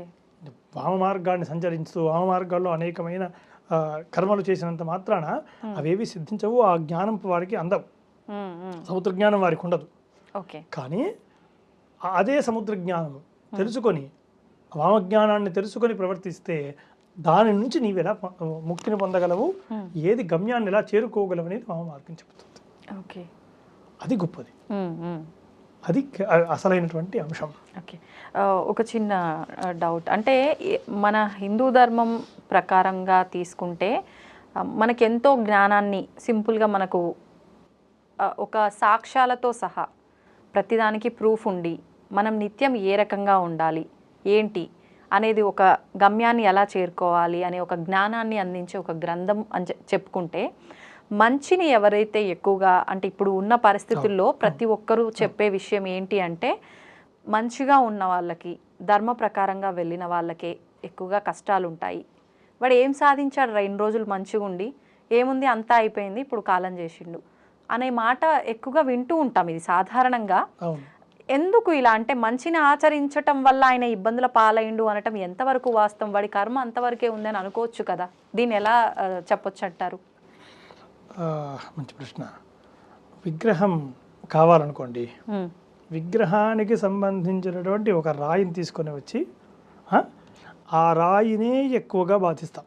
అవును. అవునా? అవును. దాన్నే కదా కొడతాం, దాన్నే కొడతాం, ఆ రాయినే కొడతాం. ఆ కొట్టి కొట్టి కొట్టి కొట్టి కొట్టి ఎప్పటికో కానీ విగ్రహం రాదు. విగ్రహం వచ్చిన తర్వాత ఏం చూస్తాం? అప్పుడు రాయనం ఆ బాధ అంతా పోయి అందులో దైవత్వాన్ని చూస్తాం. బొమ్మగా ఉన్నటువంటి ఆ రూపము గర్భాలయంలోకి వెళ్ళి తేజోమూర్తిగా ప్రకాశిస్తుంది. అంటే వెంటనే ఎన్ని దెబ్బలైతే తిన్నాడో ఆ దెబ్బలు గర్భాలయంలోకి వెళ్ళేసరికి మోక్ష ప్రాప్తి పొందింది ఆ రాయికి. అవును. ఇక్కడ కూడా ఎవడైతే ఎక్కువగా కష్టపడుతున్నాడు, కష్టాలు ఎక్కువగా అనుభవిస్తున్నాడంటే భగవంతుడు నిన్ను అంతగా చెక్కుతున్నాడు అని అర్థం. నిన్ను ఒక శిల్పంలా చెక్కడం కొరగా నీపై అన్ని ఒత్తిళ్ళు వేస్తున్నాడు. నువ్వు ఇక్కడే భయపడి వెళ్ళిపోతే విగ్రహం పరిపూర్ణం కాదు. అంతేనా? అదొక ముక్కగా మిగిలిపోతుంది, అదొక బొమ్మలా మిగిలిపోతుంది. కానీ నువ్వు పరిపూర్ణమైనటువంటి విగ్రహ రూపాన్ని పొందాలంటే ఇలాంటివి ఎన్ని దెబ్బలు తింటే మనం ఆ స్థితికి రాగలుగుతాం. అందుకే భయపడాల్సిన పని లేదు. ఎక్కువ కష్టాలు ఉన్నటువంటి వాడికే భగవంతుడు మనల్ని చెక్కుతున్నాడు, మనపై అంత శ్రద్ధ వహిస్తున్నాడు. ఆయన మనపైనే శ్రద్ధ ఉంది కదా. ఇంత కష్టాలు పెట్టడం వల్ల నీకు ఇంకా తెలుస్తుంది నాకు ఎంతవరకు ఇది యోగ్యము అనేది నాకు తెలుస్తుంది. కాబట్టి నేను ఏది యుక్తాయుక్త విచక్షణ చేసుకోగలను, అయినా చేసుకోలేకపోతున్నా మరణించామనుకోండి ఇంకో జన్మిస్తాడు. దాంట్లో కూడా యుక్తాయుక్త విచక్షణ చేసుకునే విధంగా అనుగ్రహిస్తాడు. అత్యంత త్వరలో ఈ కష్టాలు పడ్డటువంటి వాళ్ళకి అత్యంత త్వరలో మోక్షం అనుగ్రహింపజేస్తాడు. నీ గమ్యం అది. కష్టాలు పడి ఒక లగ్జరీగా లైఫ్ని ఎంజాయ్ చేయడం గమ్యం కాదు. నా హిందూ ధర్మంలో నా గమ్యం ఏమిటి? ఈ జన్మ మళ్ళీ ఇంకో జన్మ రావడం గమ్యం కాదు, ఇంకో జన్మ ఉత్తమంగా రావడం గమ్యం కాదు, లగ్జరీ లైఫ్ను పొందడం నా గమ్యం కాదు. నా గమ్యము జన్మరాహిత్యం కదా. నా ధర్మము యొక్క గమ్యము జన్మరాహిత్యం. కాబట్టి ఆ జన్మరాహిత్యం కోసం నిన్ను తయారు చేస్తాడు. ఇది ఒక్కటి గుర్తు పెట్టుకుంటే ఏ కష్టం కూడా కష్టంలా అనిపించదు. అందుకోసం చెక్కలు అన్నిటికీ ఇదే ప్రమాణికం. ఒక మంచి ఉత్తమమైనటువంటి చెక్క బొమ్మ రావాలంటే కూడా ఇలాగే దాన్ని కాల్చాలి ముందు, అనేక రకాల దాన్నే ఎక్కువ ఇబ్బంది పెట్టాలి. ఇంకో చక్కెర పెట్టొచ్చు కదా అంటే ఇంకో చక్కెర మామూలుగా కాలుతుంది, దానికి ఇంకా టైం ఉంది, దాని కర్మను వదిలించుకోవడానికి. కాదండి, మామూలు చెక్కలు ఉన్నాయి, మామూలు చెక్కలు పొయ్యిలో కాలిపోతాయి. అవును, దానికి పెద్దగా గుర్తింపు ఏముండదు. కానీ అదే కాలి ఒక బొమ్మగా, ఒక శిల్పంగా, ఒక వస్తువుగా మారుతుంది చూసారా, దానికి ఉపయోగం, దాని కదా మనం విలువిస్తాం. అవునా? అందుచేత విలువ దేనికుంటే ఎప్పుడు వస్తుంది? అన్ని దెబ్బలు తిన్న తర్వాతే వస్తుంది. ఇది ధర్మం. ఇప్పుడు సత్యం గ్రహించడం. మీరు ఇది అన్న తర్వాత నాకు ఇంకొకటి అడగాలనిపించింది. చెక్క ఉదాహరణ చెప్పిన తర్వాత ఇప్పుడు ఈ చెక్కగా ఉన్న ఒక 2 రకాల అంటే సమిధలు అనంటే మనం ఒక రకంగా ఈ చెక్కలు దాంట్లో ఉపయోగించే పదార్థాలన్నీ తీసుకుంటాం హోమంలో ఉపయోగించేవి. అంటే కొన్నేమో అలా మనం పడవబడేసి ఉంటాయి, కొన్ని మనం ఇంట్లో పొయ్యిలోకి వాడతాము, కానీ కొన్ని ప్రత్యేకమైనవి మాత్రమే హోమంలో వాడతాం. అంటే ఇక్కడికి దాని కర్మ ఒక రకంగా తొలగిపోయింది, అది వస్తువులా ఉన్న పదార్థంలా ఉన్న, ఈ రకంగా అది భగవంతుడికి సేవలో ఒక రకంగా ఆయనకు సంబంధించిన దాంట్లో ఉపయోగపడింది అనుకోవచ్చా? 100% అలాగే అనుకోవాలి. 100% మనం పక్కకు పడేసినంత మాత్రాన అది నిర్వినియోగం కాదు, నిర్వినియోగం అనుకోవద్దు. దాని ఉపయోగం ఏదో ఒక రోజు ఉంటుంది. అర్థమైందా? ఈరోజు రాలేదనుకోండి, వదిలేస్తామా? ఆ వస్తువుని ఇంకో రోజు మనం వాడుకుంటాం కదా. ఖచ్చితంగా ఈ రోజే వాడాలని కాదు కదా. కొత్త బట్టలు కొనుక్కున్నాం, ఈ రోజే వేసుకో, ఇంకో రోజు కూడా వేసుకుంటాం కదా. వెంటనే అన్ని వస్తువులు అన్నీ వేసేసుకోం కదా. ఒక రోజు అంటూ వస్తుంది దానికి, అది దానికి సుదినం. ఎప్పుడైతే అది ఉపయోగించబడుతుందో ఆ ఉపయోగం దేనికి ఉపయోగించబడుతుంది? ఉత్తమంగా ఉపయోగించబడుతుందా లేదా మామూలుగా ఉపయోగించబడుతుందా అనేది మనం అక్కడ విచారించాల్సినటువంటి అంశం. ఉత్తమంగా ఉపయోగించడం అంటే ఏమిటి? అది పరులకు ఉపయోగపడటం, లేదు మామూలుగా కాలిపోవటం. మామూలుగా అదే యజ్ఞ సమిధ కాలిపోయింది అనుకోండి, హవిస్సుగా వెళ్ళిపోతుంది. అదే సమిధ ఒక మూర్తిగా అయ్యింది అనుకోండి, ఉత్సవంలో ఊరేగిస్తారు. అర్థమైంది? అందుకోసం దాని వినియోగం అనేది కూడా ఉత్తమంగా ఉండటం యోగ్యం. ఎప్పటికోప్పటికి ప్రతిదాన్ని ఉపయోగించాల్సిందే, ప్రతిదీ లయం అవ్వాల్సిందే. సృష్టించబడినది ప్రతిదీ లయం అవ్వాల్సిందే. సంతోషం అండి, చాలా అద్భుతమైన వివరణ ఇచ్చారు. నిజంగా ధన్యవాదాలు. చాలా సంతోషం. తవ్వండి, తవ్వుతూనే శివలింగం. సరే, దాన్ని అట్లా కప్పేసేయండి, చూపించదండి. Krishna is there. మూర్తి పూజ కాదు, సాక్షాత్ బ్రజేంద్ర నందన భగవాన్ ఉన్నారు మూర్తిలో. ఏమీ ఆశించకుండా ఆరాధించే వాళ్ళు కూడా ఉన్నారా ప్రభుజీ? నిజమైన భక్తి అంటే మనకు తెలియదు కాబట్టి